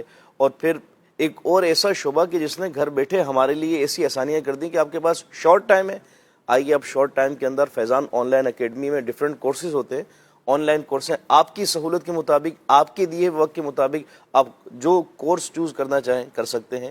مختلف علم دین, مختلف مسائل اور مختلف معلومات کی آگاہی کے لیے یہ الحمدللہ ہمارے پاس مواقع ہیں. تو بات تھی شاہ صاحب کے جو نصیحتیں اور مدنی پھول تھے کہ ہمیں کس طرح سے علم دین حاصل کرنا ہے اور اس پہ ڈٹے رہنا ہے, پیچھے نہیں ہٹنا ہے. تو یہ صرف طلبہ ہی نہیں بلکہ تمام ہی مسلمانوں کے لیے کہ علم دین میں بھی اور نیک اعمال کرنے میں. شاہ صاحب اگر بات کی جائے حضور داتا گنج بخش علی حجویری رحمۃ اللہ تعالی علیہ کی عبادات, ریاضت, آپ کے معمولات کو اگر ہم دیکھیں تو جو سلسلہ رہا تو دن بھر آپ کا سلسلہ تدریس تھا, دن بھر آپ جو ہے وہ تدریس, تعلیم و تعلم کا سلسلہ رہتا, اور اسی میں جو ہے عبادات, ریاضات کا سلسلہ بھی جاری و ساری تھا. اور پھر اسی کے ساتھ جو اکتساب فیض, جس کو ہم کہیں کہ روحانیت, یعنی علم دین اور روحانیت جدا نہیں ہے, دونوں ہی چیزیں ایک ساتھ ہیں, لیکن دونوں ہی چیزوں کے حصول کے لیے, اکتساب فیض کرنے کے لیے طلباء کرام اور جو ہے نا عام مومنین مسلمین آپ کی بارگاہ میں حاضر رہتے اور اکتساب فیض کرتے, اور پھر وہ عروج کی منازل پائیں کہ آپ سے اکتساب فیض کرنے والوں نے دین کو عام کیا, نیکی کی دعوت کو عام کیا, اور پھر اس کا فیضان جو ہے ہمیں نظر آ رہا ہے, دکھ رہا ہے. تو مجھے ایک بات وہ یاد آ رہی ہے ٹریول اور سفر کے حوالے سے, ہمارے رکن شورا شاہد مدنی آج موجود نہیں ہے, ان کی ہی جگہ پر حاضری ہوئی, تو وہ اکثر ایک جملہ فرماتے ہیں کہ سفر وسیلہ ظفر. ہو سکتا ہے کسی اور کو, لیکن میں نے ان سے یہ سنا ہے گا کہ سفر جو ہے نا یہ کامیابی کا ایک راستہ ہے گا. ٹریول جو ہے اگر آپ کی زندگی میں, آپ کی لائف میں ٹریول ہے, اب وہ الگ بات ہے کہ کسی کا زیادہ کسی کا کم, تو یہ کامیابی کا ایک راستہ ہے. یعنی آپ کو علم دین کے حصول کے لیے اور سمجھے کہ اپنے دیگر معاملات کے لیے کہیں ٹریول کی ضرورت ہو رہی ہے, اور اس میں دینی اور دنیاوی پہلو مفید ہیں اور شریعت اس کی اجازت دیتی ہے, تو یہ ٹریول جو ہے نا یہ آپ کے لیے انشاءاللہ کامیابی کا ذریعہ ہے گا انشاءاللہ. ماشاءاللہ. مدنی چینل کے ناظرین, اللہ تعالیٰ سب کو برکتیں عطا فرمائے. آپ کی کچھ کالز ہیں, کال لیتے ہیں. محمد محسن قریشی ڈیرہ اسماعیل خان سے عرض گزار ہوں. آج شاہ صاحب سے جو موضوع آج آپ نے منتخب فرمایا اسی کے حوالے سے میرا ایک سوال یہ ہے کہ داتا صاحب رحمۃ اللہ تعالی علیہ کا غوث پاک رحمۃ اللہ تعالی علیہ سے بھی کوئی مطلب خاندانی تعلق ہے, اس بارے میں رہنمائی فرما دیجیے. جزاک اللہ خیرا. خاندانی تعلق تو نہیں شاہ صاحب, ایسا کوئی تعلق تو یوں نہیں پڑھا کہیں. البتہ حضرت داتا گنج بخش علی حجویری یہ سرکار غوث اعظم رحمۃ اللہ تعالی سے زمانے کے اعتبار سے پہلے کے ہیں. یعنی سرکار غوث اعظم رحمۃ اللہ تعالی یہ 6 صدی ہجری کے بزرگ ہیں, اور داتا صاحب یہ 5ویں صدی ہجری کے بزرگ ہیں. صحیح. چلیے جی ایک اور کال لیتے ہیں. میرا کھلے آنکھ صلی اللہ میں سوال ہے کہ حضرت داتا علی حجویری رحمۃ اللہ تعالی علیہ کو کس نے لاہور بھیجا تھا تبلیغ کے لیے؟ جواب عنایت فرما دیجیے. جزاک اللہ خیرہ.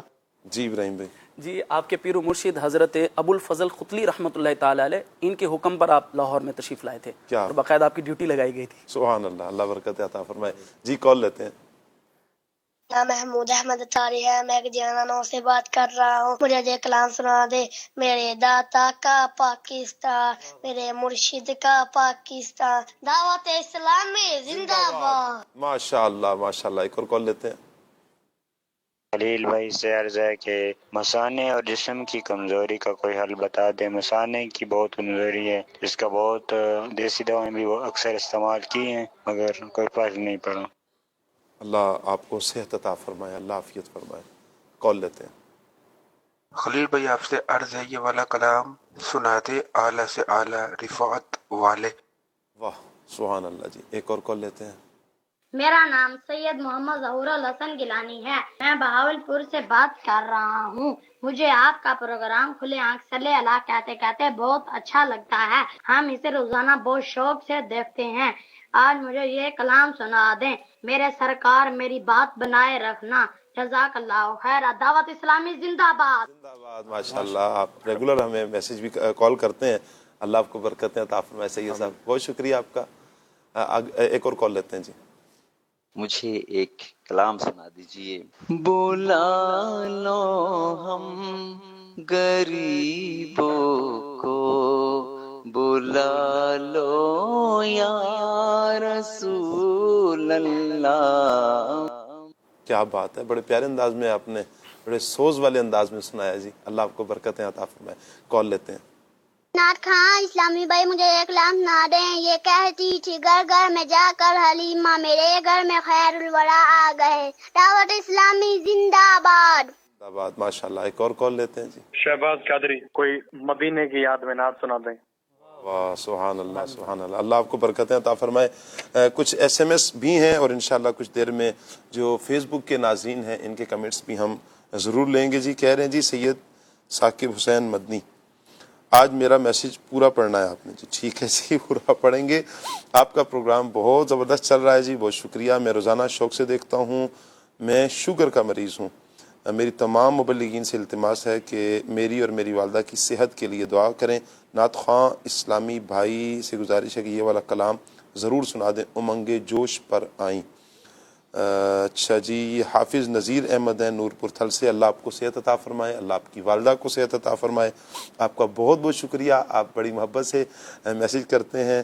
ہماری کوشش تو ہوتی ہے کہ میسیجز پڑھ لی جائیں. بسا اوقات کبھی ٹائم ایسا ہوتا ہے کہ ہم لے نہیں پاتے ہیں. البتہ میری کوشش یہی ہوتی ہے کہ میں میسیجز, کالز یا آپ کے کمنٹس وغیرہ بھی ریگولر طریقے سے میں روزانہ کی بنیاد پر لے لوں. اللہ سلامت رکھے. ایک اور میسیج ہے جی, جب حسن تھا ان کا جلوہ نما, یہ سنا دیں جی. یہ میر حسن بھائی ہیں اباڑو سندھ سے. ماشاءاللہ جی. ثاقب شاہ حضور میں 2 سال 5 ماہ 9 دن سے بستر پر ہوں. اللہ اکبر اللہ اکبر. اللہ آپ کو صحت عطا فرمائے, اللہ رحمت کی نظر فرمائے. اللہ آپ کی تمام بیماریاں, بیمار کربلا کا صدقہ اللہ تعالیٰ دور فرمائے. اپنی رحمت سے اللہ پاک آپ کو شفاء کاملہ عطا فرمائے. خلیل بھائی کی آمد مرحبا جی. ہم مدینے سے کیوں آ گئے, یہ کلام سنا دیں جی. بہت شکریہ جی. السلام علیکم جی. وعلیکم السلام. مجھے اشفاق بھائی کا پڑھا ہوا کلام سنا دیں. جشن حبیب خدا آ گیا ہے. ٹھیک ہو گیا جی. اللہ آپ کو سلامت رکھے. سلام جی. وعلیکم السلام. خانپور سے میسیج ہے جی. میری خلیل بھائی سے گزارش ہے کہ مجھے یہ کلام سنا دے, خاک مدینہ ہوتی. اللہ آپ کو سلامت رکھے. خلیل بھائی سے عرض ہے کہ میرا گلا خراب ہے, کوئی نسخہ ارشاد فرما دیں. داتا صاحب کی منقبت کا بھی میسیج ہے اور داتا صاحب کی منقبت ہم نے لے لی ہے جی. فیس بک کے ناظرین کے کچھ کمنٹس ہیں, آئیے جی کچھ آپ کے کمنٹس بھی لے لیتے ہیں. ہمارے فیس بک کے ناظرین خصوصیت کے ساتھ ہمیں میسیجز کرتے ہیں. اللہ آپ کو سلامت رکھے. اچھا جی, میرے ابو کو ہارٹ اٹیک ہوا ہے. اللہ اللہ اللہ, ICU میں ہیں, دعا کر دیں. خصوصی دعا کر دیجیے گا. اللہ آپ کے والد صاحب کو صحت عطا فرمائے, شفاء کاملہ عطا فرمائے, رحمت کی نظر فرمائے, خاص اللہ پاک کرم فرما دے. اچھا جی, السلام علیکم ورحمۃ اللہ جی. وعلیکم السلام. سفر شریف کا 3را جمعہ مبارک ہو جی. بہت شکریہ آپ کا, خیر مبارک. روزانہ 1500 بار درود پاک پڑھنے کی نیت بھی ہونی چاہیے. یقیناً پیارے آقا صلی اللہ علیہ وسلم کا 1500واں جشن ولادت منا رہے ہیں. انشاءاللہ ہم بھی نیت کریں اور مدنی چینل کے ناظرین بھی نیت کریں کہ انشاءاللہ پیارے آقا صلی اللہ علیہ وسلم پر روزانہ 1500 مرتبہ درود پاک پڑھا کریں گے انشاءاللہ. طاہر حمید بھائی ہیں, کہہ رہے ہیں جی آپ سب کیسے ہیں جی. الحمدللہ جی, آپ کے سامنے ہیں, بالکل ٹھیک ہیں.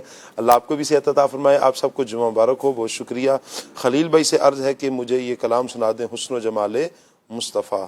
جی ٹھیک ہو گیا جی. محمد اجمیری بھائی ہیں, کہہ رہے ہیں جی ماشاءاللہ بہت حوصلہ افزائی فرما رہے ہیں. بہت شکریہ آپ کا جی. اللہ آپ کو سلامت رکھے. ایک میری اصلاح آئی ہے لاہور کی نگری, میں نے کہہ دیا تھا. بہت شکریہ. لاہور کی نگری نہیں, لاہور کے نگر میں, داتا کی نگری میں. ٹھیک ہے جی, داتا نگر. بہت شکریہ آپ کا. اللہ آپ کا سلامت رکھے. دیگر بھی عاشقان رسول سلام کر رہے ہیں جی. وعلیکم السلام ورحمۃ اللہ. بعض عاشقان رسول دعاؤں کا کہہ رہے ہیں. بہت شکریہ. محسن قریشی بھائی ماشاءاللہ ریگولر ہمیں میسیج کرتے ہیں جی. کہہ رہے ہیں جی ممکن ہو تو 2 موضوعات کو حصہ بنا لیں, اصحاب صفا کی سیرت اور فضائل, اور دوسرا ہے اسرار باطل. نعت خان اسلام بھائی سے یہ گزارش ہے کہ کلام سنا دیں شرف حج کا, مجھے کبریا یا رب. اللہ آپ سب کو برکتیں عطا فرمائے. جن عاشقان رسول نے ہمیں دعاؤں کے میسیجز کیے ہیں اور جن عاشقان رسول نے اس کے علاوہ میسیجز کیے, اللہ آپ سب کو برکتیں عطا فرمائے. کالز کرنے والوں کو اللہ برکتیں عطا فرمائے, کمنٹس کرنے والوں کو بھی اللہ تعالیٰ برکتیں عطا فرمائے. دونوں جہانوں کی بھلائیاں اللہ پاک نصیب فرمائے. مدنی چینل کے ناظرین, ہم ایک سوال لیتے ہیں, پھر اس کے بعد انشاءاللہ 15واں سیگمنٹ, اور سیگمنٹ کے بعد انشاءاللہ ہم خلیل بھائی کی طرف بڑھیں گے. صلو علی الحبیب صلی اللہ تعالی علی محمد صلی اللہ علیہ وآلہ وسلم. میں چاہوں گا ابراہیم بھائی, اللہ تعالیٰ کی ذات پر جو حضور داتا صاحب رحمۃ اللہ تعالیٰ علیہ کا توکل تھا, اس پر کچھ ارشاد فرمائیں. جی شاہ صاحب, اصل میں بیسک جو چیز ہے وہ تو تربیت ہے. جی. وہ جو بزرگان دین کی, اللہ والوں کی صحبت اور ان کے ساتھ جو ایک تعلق ہے نا, وہ یہ ساری چیزیں سکھاتا ہے. اور اللہ والوں کا انداز یہی رہا ہے کہ ہمیشہ انہوں نے کسی جو ہے وہ بزرگ کے ہاتھ میں ہاتھ دے کر, ان کے دامن کو تھام کر وہ چلے ہیں. تو یہ شروع سے ہمارا جو ہے وہ سلسلہ رہا ہے. یہ کوئی آج کل کی بات نہیں ہے کہ کسی بزرگ, کسی اللہ والے اور کسی جو جامع شرائط پیر ہے اس کے ہاتھ میں ہاتھ دے کر اپنے آپ کو جو ہے وہ اللہ تبارک و تعالیٰ کے راستے پر چلانا, راہ سلوک پر چلانا, یہ شروع سے یہی سلسلہ چلا آ رہا ہے. اور ہمیں چاہیے کہ ہم اسی سلسلے کے ساتھ ہی جڑ کر رہے ہیں, اسے الگ نہ ہوں. جی. تو حضرت داتا گنج بخش علی حجویری رحمۃ اللہ تعالیٰ علیہ, آپ یہ پہلے ذکر ہو چکا ہے کہ آپ جو ہے وہ جنیدی سلسلے میں بیعت تھے, اور آپ کے جو پیر و مرشد تھے حضرت ابو الحسن ختلی رحمۃ اللہ تعالیٰ علیہ, یا اکابر اولیاء میں سے تھے. تو آپ ایک واقعہ بیان کرتے ہیں کشف المحجوب شریف کے اندر کہ ایک مرتبہ میں اپنے پیر و مرشد حضرت سیدنا ابو الحسن ختلی رحمۃ اللہ تعالیٰ علیہ کے ساتھ تھا. تو ہمیں سفر درپیش تھا, ہم جو ہے وہ ایک جگہ سے سفر کر کے ہم دمشق کے لیے جا رہے تھے. تو وہ موسم ایسا تھا کہ اس وقت جو ہے وہ بارش برس رہی تھی اور جو ہے وہ جگہ جگہ پر کیچڑ تھی. اب میں چلوں تو میرے جو ہے وہ کپڑے بھی بھیگ رہے ہیں, کیچڑ میں جو ہے وہ میرے جوتے بھی سن رہے ہیں. تو میں نے اپنے پیر و مرشد کی طرف دیکھا تو حضرت کے جو ہے وہ کپڑے بھی سوکھے ہیں اور کیچڑ میں ان کو کوئی معاملہ ہی نہیں, کچھ مسئلہ ہی نہیں ہو رہا. تو مجھے بڑی حیرت ہوئی. میں نے پیر و مرشد کی خدمت میں عرض کیا کہ حضرت یہ کیسے ہو رہا ہے؟ تو پیر و مرشد علیہ الرحمہ نے ارشاد فرمایا کہ جب سے میں نے اپنے ارادے اور اپنے کسب کو ختم کر کے اللہ تبارک و تعالی جل وعلا کے ارادے اور اللہ تبارک و تعالی جل وعلا کی رضا کے لیے خود کو پیش کر دیا ہے, تو اب یہ دنیاوی عوارض میرے رستے میں حائل نہیں ہوتے. یعنی یہ حضرت کا ایک انداز تھا, اللہ تبارک و تعالی جل وعلا پر توکل کی ایک تعلیم تھی. یہ کرامات اولیاء میں سے بھی ہے, اور یہ کوئی ایسی انہونی بات نہیں. قرآن و حدیث کے اندر اولیاء کرام کی کرامتیں موجود ہیں. حضرت مریم رضی اللہ تعالی عنہا, حضرت عیسیٰ علیہ السلام کی والدہ ماجدہ, آپ محراب کے اندر ہیں لیکن بے موسم کے پھل موجود ہیں, یہ قرآن حکیم کے اندر ہے. حضرت آصف بن مرخیہ رحمۃ اللہ تعالی علیہ ایک پلک جھپکنے سے پہلے جو ہے وہ ملکہ بلقیس کے تخت کو حضرت سلیمان علیہ السلام کی خدمت میں لے کر آتے ہیں. تو یہ کرامات تو قرآن پاک کے اندر موجود ہیں, احادیث مبارکہ کے اندر جو ہے وہ اولیاء کی کرامتوں کا بیان موجود ہے. تو حضرت ابو الحسن ختلی رحمۃ اللہ تعالی علیہ, ان کو کیچڑ میں چل رہے ہیں یعنی, لیکن ان کو کوئی اثر ان کے جسم پر یا ان کے کپڑوں پر نہیں ہے. تو آپ رحمۃ اللہ تعالی اس کی وجہ بیان کرتے ہیں کہ وجہ یہ ہے کہ میں نے اللہ تبارک و تعالی جل وعلا پر توکل کیا ہے, اپنے ارادے اور اپنے کسب کو ختم کر دیا ہے. یعنی اب میں کوئی کام کر رہا ہوں تو اب اپنی نفسانی خواہشات کی وجہ سے نہیں کر رہا, بلکہ رضا الہی عز و جل کی وجہ سے کر رہا ہوں. یہ وہ تربیت ہے جس کو لے کر داتا حضور آگے بڑھے ہیں. آپ کو حکم ہوا ہے کہ داتا صاحب کو حکم ہوا ہے کہ آپ پہنچے لاہور, تو آپ لاہور پہنچے, اور پھر مخلوق خدا کی ایسی تربیت فرمائی کہ بحمد اللہ تعالی پورے جہان کے اندر داتا صاحب کی تعلیم. یہاں ابراہیم بھائی ایک بات میرے ذہن میں آ رہی ہے کہ آپ اللہ کے ہو جائیں نا. جی بالکل, اللہ کے ہو جائیں. جیسے داتا صاحب رحمۃ اللہ تعالیٰ علیہ کے شیخ کو اللہ تعالیٰ نے ظاہری گندگی سے بچایا ہے, آپ اللہ کے ہو جائیں, اللہ آپ کو باطنی گندگیوں سے بھی بچا لے گا. ہو کے تو دیکھیں اللہ کے, اللہ سے محبت کر کے تو دیکھیں. ہر مسلمان دعویٰ کرتا ہے, یقیناً ہر مسلمان کو اللہ پاک سے محبت ہے, ہونی بھی چاہیے. ہم اپنی محبت میں کتنے سچے ہیں, اللہ کی ذات پر اعتماد ہو, اللہ کی ذات پہ بھروسہ ہو, اللہ کی ذات سے ایسی محبت ہو, ایسی محبت ہو کہ کوئی دوسری محبت پھر اس کے مقابل نہ آئے, ایسی سچی محبت اللہ پاک سے ہو. میں ایک سوال مدنی چینل کے ناظرین سے کرتا ہوں.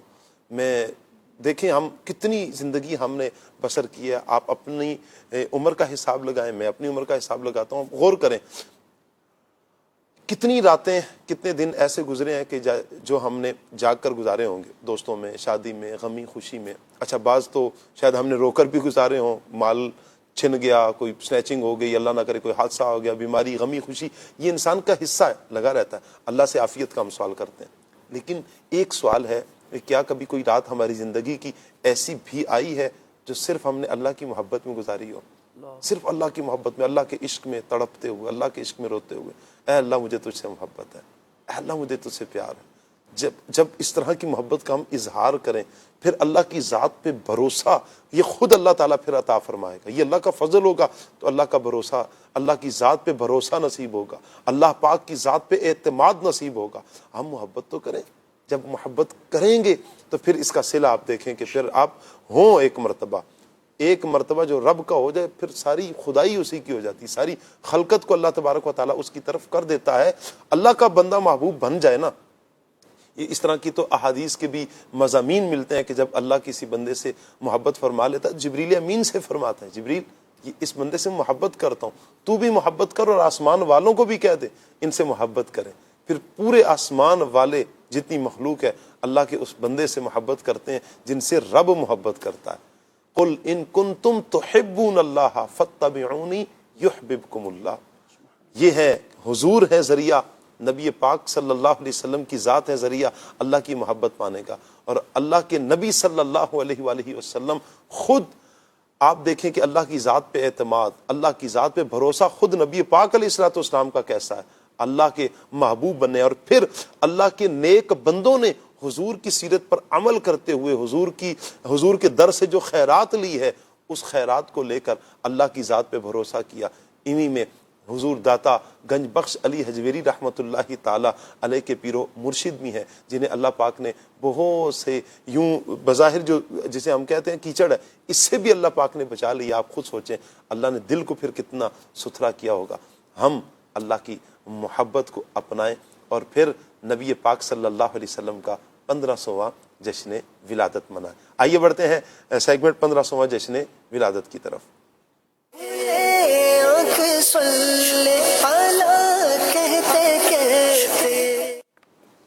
صلو علی الحبیب صلی اللہ تعالی علی محمد صلی اللہ علیہ وآلہ وسلم. مدنی چینل کی ناظرین، پروگرام کھلے آنکھ صلی اللہ کہتے کہتے میں سیگمنٹ 1500واں جشن ولادت میں حاضر ہیں. نبی پاک صلی اللہ علیہ وآلہ وسلم کے معجزات کے بارے میں سنیں گے. اللہ پاک قرآن پاک میں ارشاد فرماتا ہے، یا ایھا الناس قد جاءکم برہان من ربکم وانزلنا الیکم نورا مبینا. اے لوگو، بے شک تمہارے پاس تمہارے رب کی طرف سے واضح دلیل آ گئی اور ہم نے تمہاری طرف روشن نور نازل کیا. سبحان اللہ. برہان سے مراد ایک قول کے مطابق قرآن مجید ہے، اور جمہور مفسرین کے مطابق اس سے مراد رسول کریم صلی اللہ علیہ وآلہ وسلم کی مبارک ذات ہے. حضرت سفیان ثوری، امام ابن جریر طبری، امام رازی، علامہ قرطبی رحمۃ اللہ تعالی علیہم اجمعین نے فرمایا کہ برہان سے مراد محمد صلی اللہ تعالی علیہ وآلہ وسلم ہے. اور امام ابو حیان رحمۃ اللہ تعالی علیہ فرماتے ہیں، الجمہور علی ان البرہان ہوا محمد صلی اللہ علیہ وآلہ وسلم. جمہور کا موقف یہ ہے کہ آیت میں برہان سے مراد ذات مصطفیٰ صلی اللہ علیہ وآلہ وسلم ہے. اللہ تعالیٰ نے ہر نبی کو معجزات عطا فرمائے ہیں، اور ہمارے نبی، پیارے نبی، سچے نبی صلی اللہ علیہ وسلم کو سب سے زیادہ معجزات عطا کیے، حتیٰ کہ آپ کو سراپا معجزہ بنا کر اللہ پاک نے اس دنیا میں مبعوث فرمایا. معجزہ کا لفظی معنی ہے عاجز کر دینے والی شے.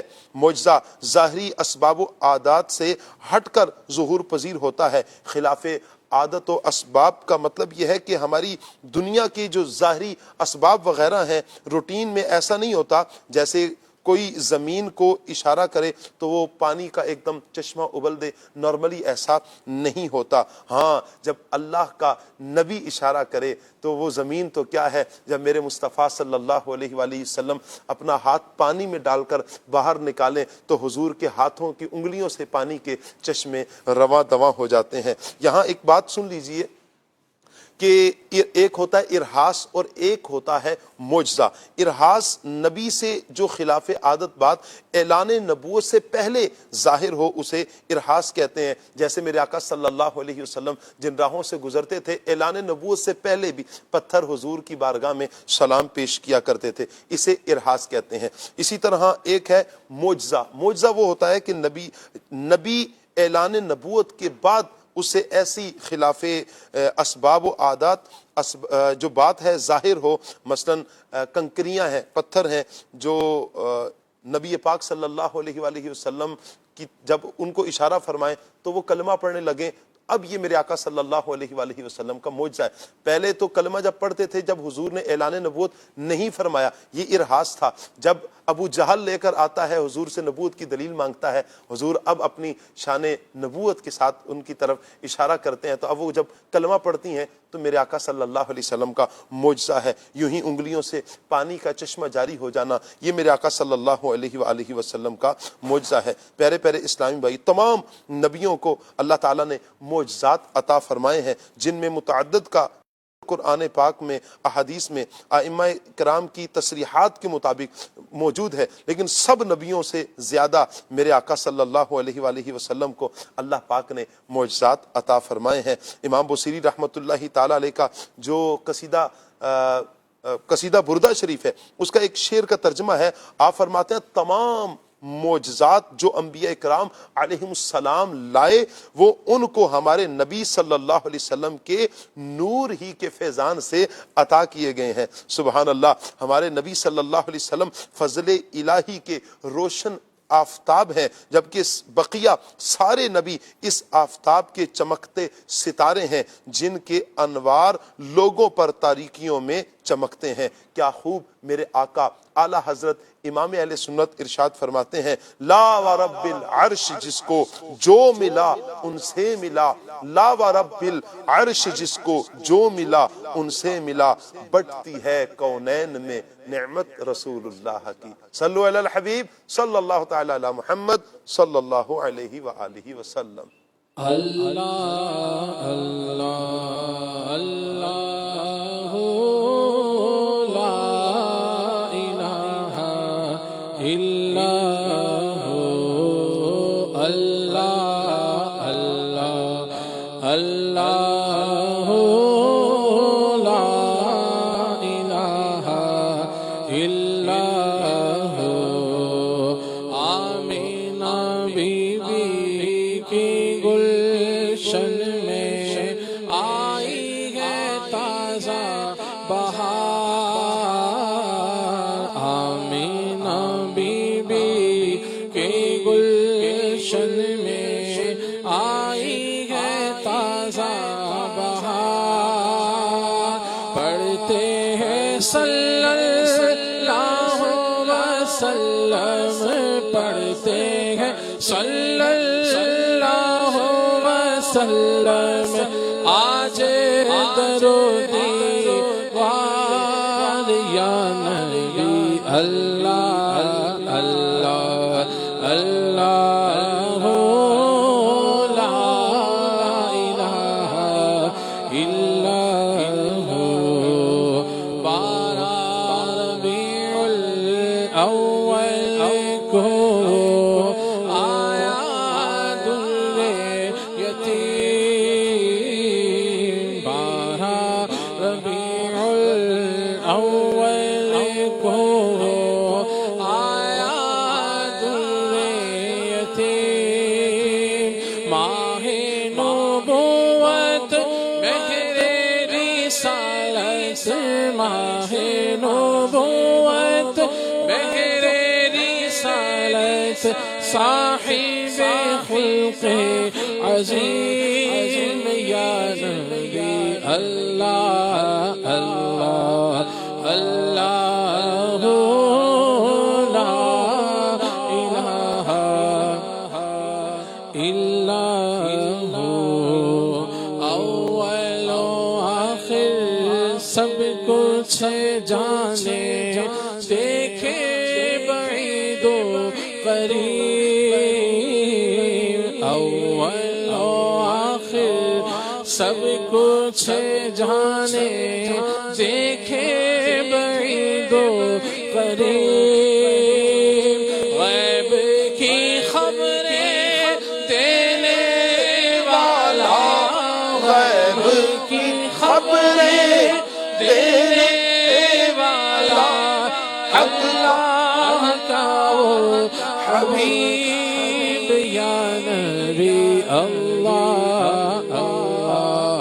اللہ لا الہ الا ہو حامد و محمود دور محمد تو جگ کا سردار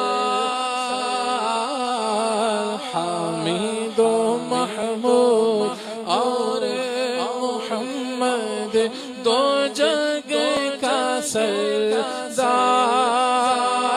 جان سے پیارا راج دلارا جان سے پیارا راج دلارا رحمت کی سرکار یا نبی اللہ اللہ لا الہ الا ہو اللہ اللہ لا الہ الا آئیے مدنی چینل کے ناظرین، آپ کے کچھ تاثرات ہیں، تاثرات لیتے ہیں۔ سرکار کی آمد مرحبا، سردار کی آمد مرحبا، مختار کی آمد مرحبا، غمخوار کی آمد مرحبا، آقا کی آمد مرحبا، داتا کی آمد مرحبا، مولا کی آمد مرحبا، ملجا کی آمد مرحبا مرحبا۔ میں انشاءاللہ 1500واں جو جشن عید میلاد النبی آ رہا ہے، اس پہ بہت دھوم دھام سے انشاءاللہ ہم جو ہے وہ اس کو منائیں گے، اور ہم اپنے سارے پروجیکٹس کو بھی ہم نے یہ پلان کیا ہے کہ ہم انشاءاللہ اچھی طریقے سے اس کو سجائیں گے، اس کے اوپر جو ہے وہ چراغاں کریں گے۔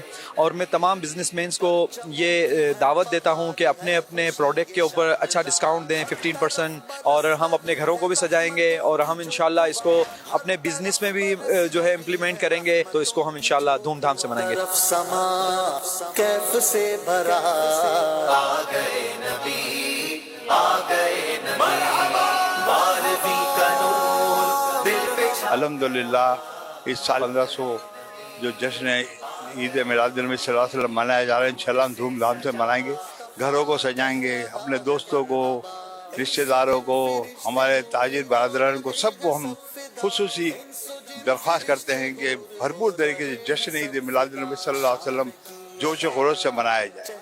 ہماری دعائیں ہیں کہ اللہ تعالی ہمارے امیر علیہ سنت کو تندرستی دے، عمر دراز فرمائے، امیر علیہ سنت کا سایہ تا دیر قائم و دائم فرمائے۔ دعوت اسلامی زندہ باد۔ آ گئے نبی نور سے سجا عرش کبریا، آ گئے نبی، آ گئے نبی۔ ماشاءاللہ، اللہ پاک ہمیں بھی نبی پاک صلی اللہ علیہ وسلم کا 1500واں جشن ولادت خوب دھوم دھام کے ساتھ منانے کی توفیق عطا فرمائے۔ مدنی چینل کے ناظرین، 12ویں شریف کے ایام قریب سے قریب تر ہوتے جا رہے ہیں۔ انشاءاللہ اس مرتبہ جو چاند چڑھے گا اور ربیع الاول شریف کا جو چاند ہوگا، سبحان اللہ، میرے آقا صلی اللہ علیہ وسلم کی 1500واں جشن ولادت کا یہ چاند، یہ خوشیاں لے کر طلوع ہوگا۔ اللہ تمام عاشقان رسول کو نبی پاک علیہ السلام کی یہ خوشیاں دھوم دھام کے ساتھ منانے کی توفیق عطا فرمائے۔ ہمارے پاس ایک سیگمنٹ ہے مدنی چینل کے ناظرین، فوڈ اپڈیٹ، آئیے سیگمنٹ کی طرف پڑھتے ہیں۔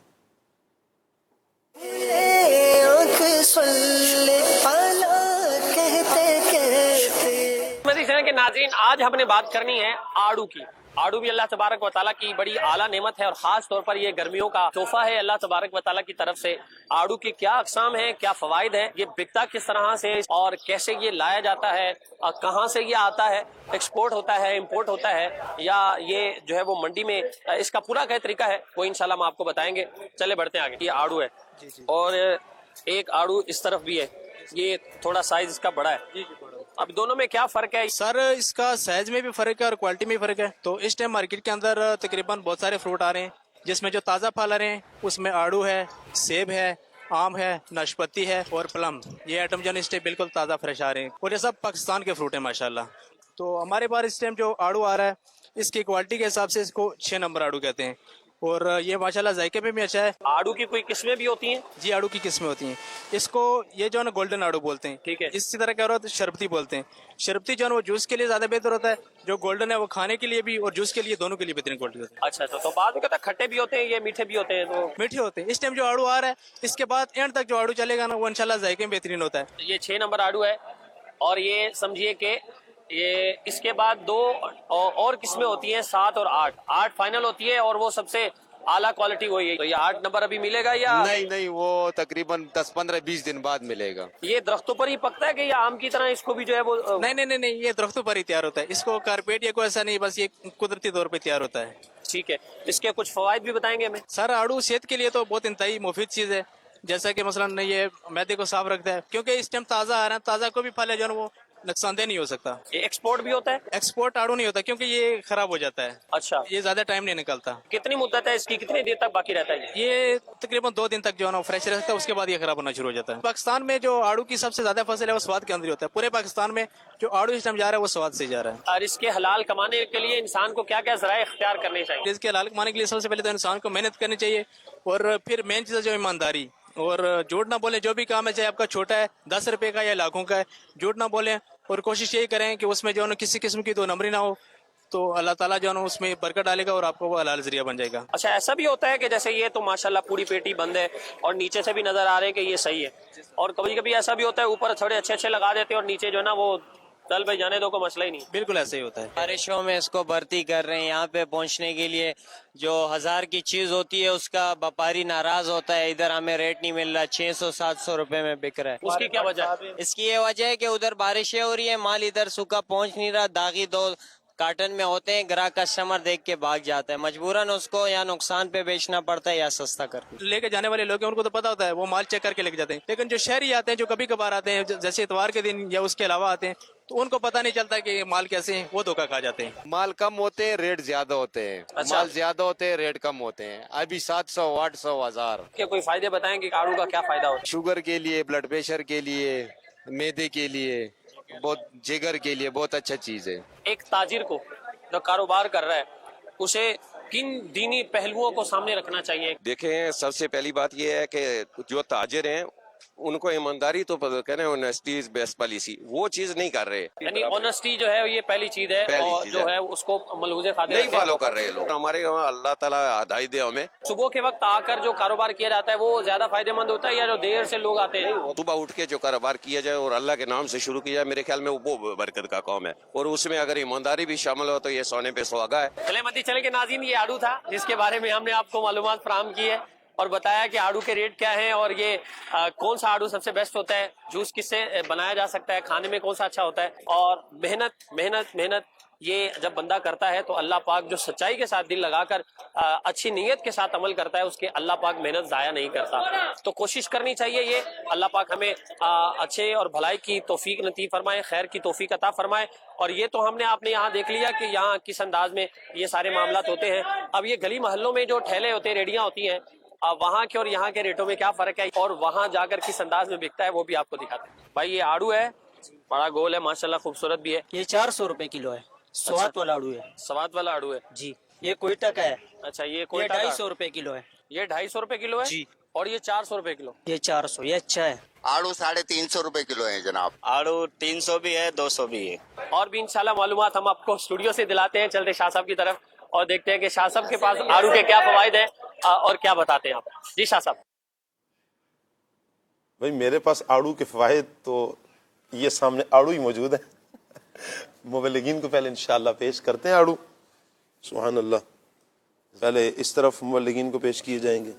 خلیل بھائی سبحان اللہ. آپ ساتھ ساتھ کھائیں گے بھی خلیل بھائی اور ساتھ ساتھ ہمیں اس کے کچھ فوائد بھی بیان کریں گے. آڑو کے فوائد کیا کیا؟ جی ماشاءاللہ. صلو علی الحبیب صلی اللہ تعالی علی محمد صلی اللہ علیہ وآلہ وسلم. بعض افراد کو نا رات میں کم نظر آتا ہے بعض افراد کو رات میں کم نظر آتے ہیں، تو ایسے لوگوں کے لیے یہ بہت ہی مفید ہے، اس کو استعمال کریں تو نظر کے معاملے میں انشاءاللہ مفید پائیں گے۔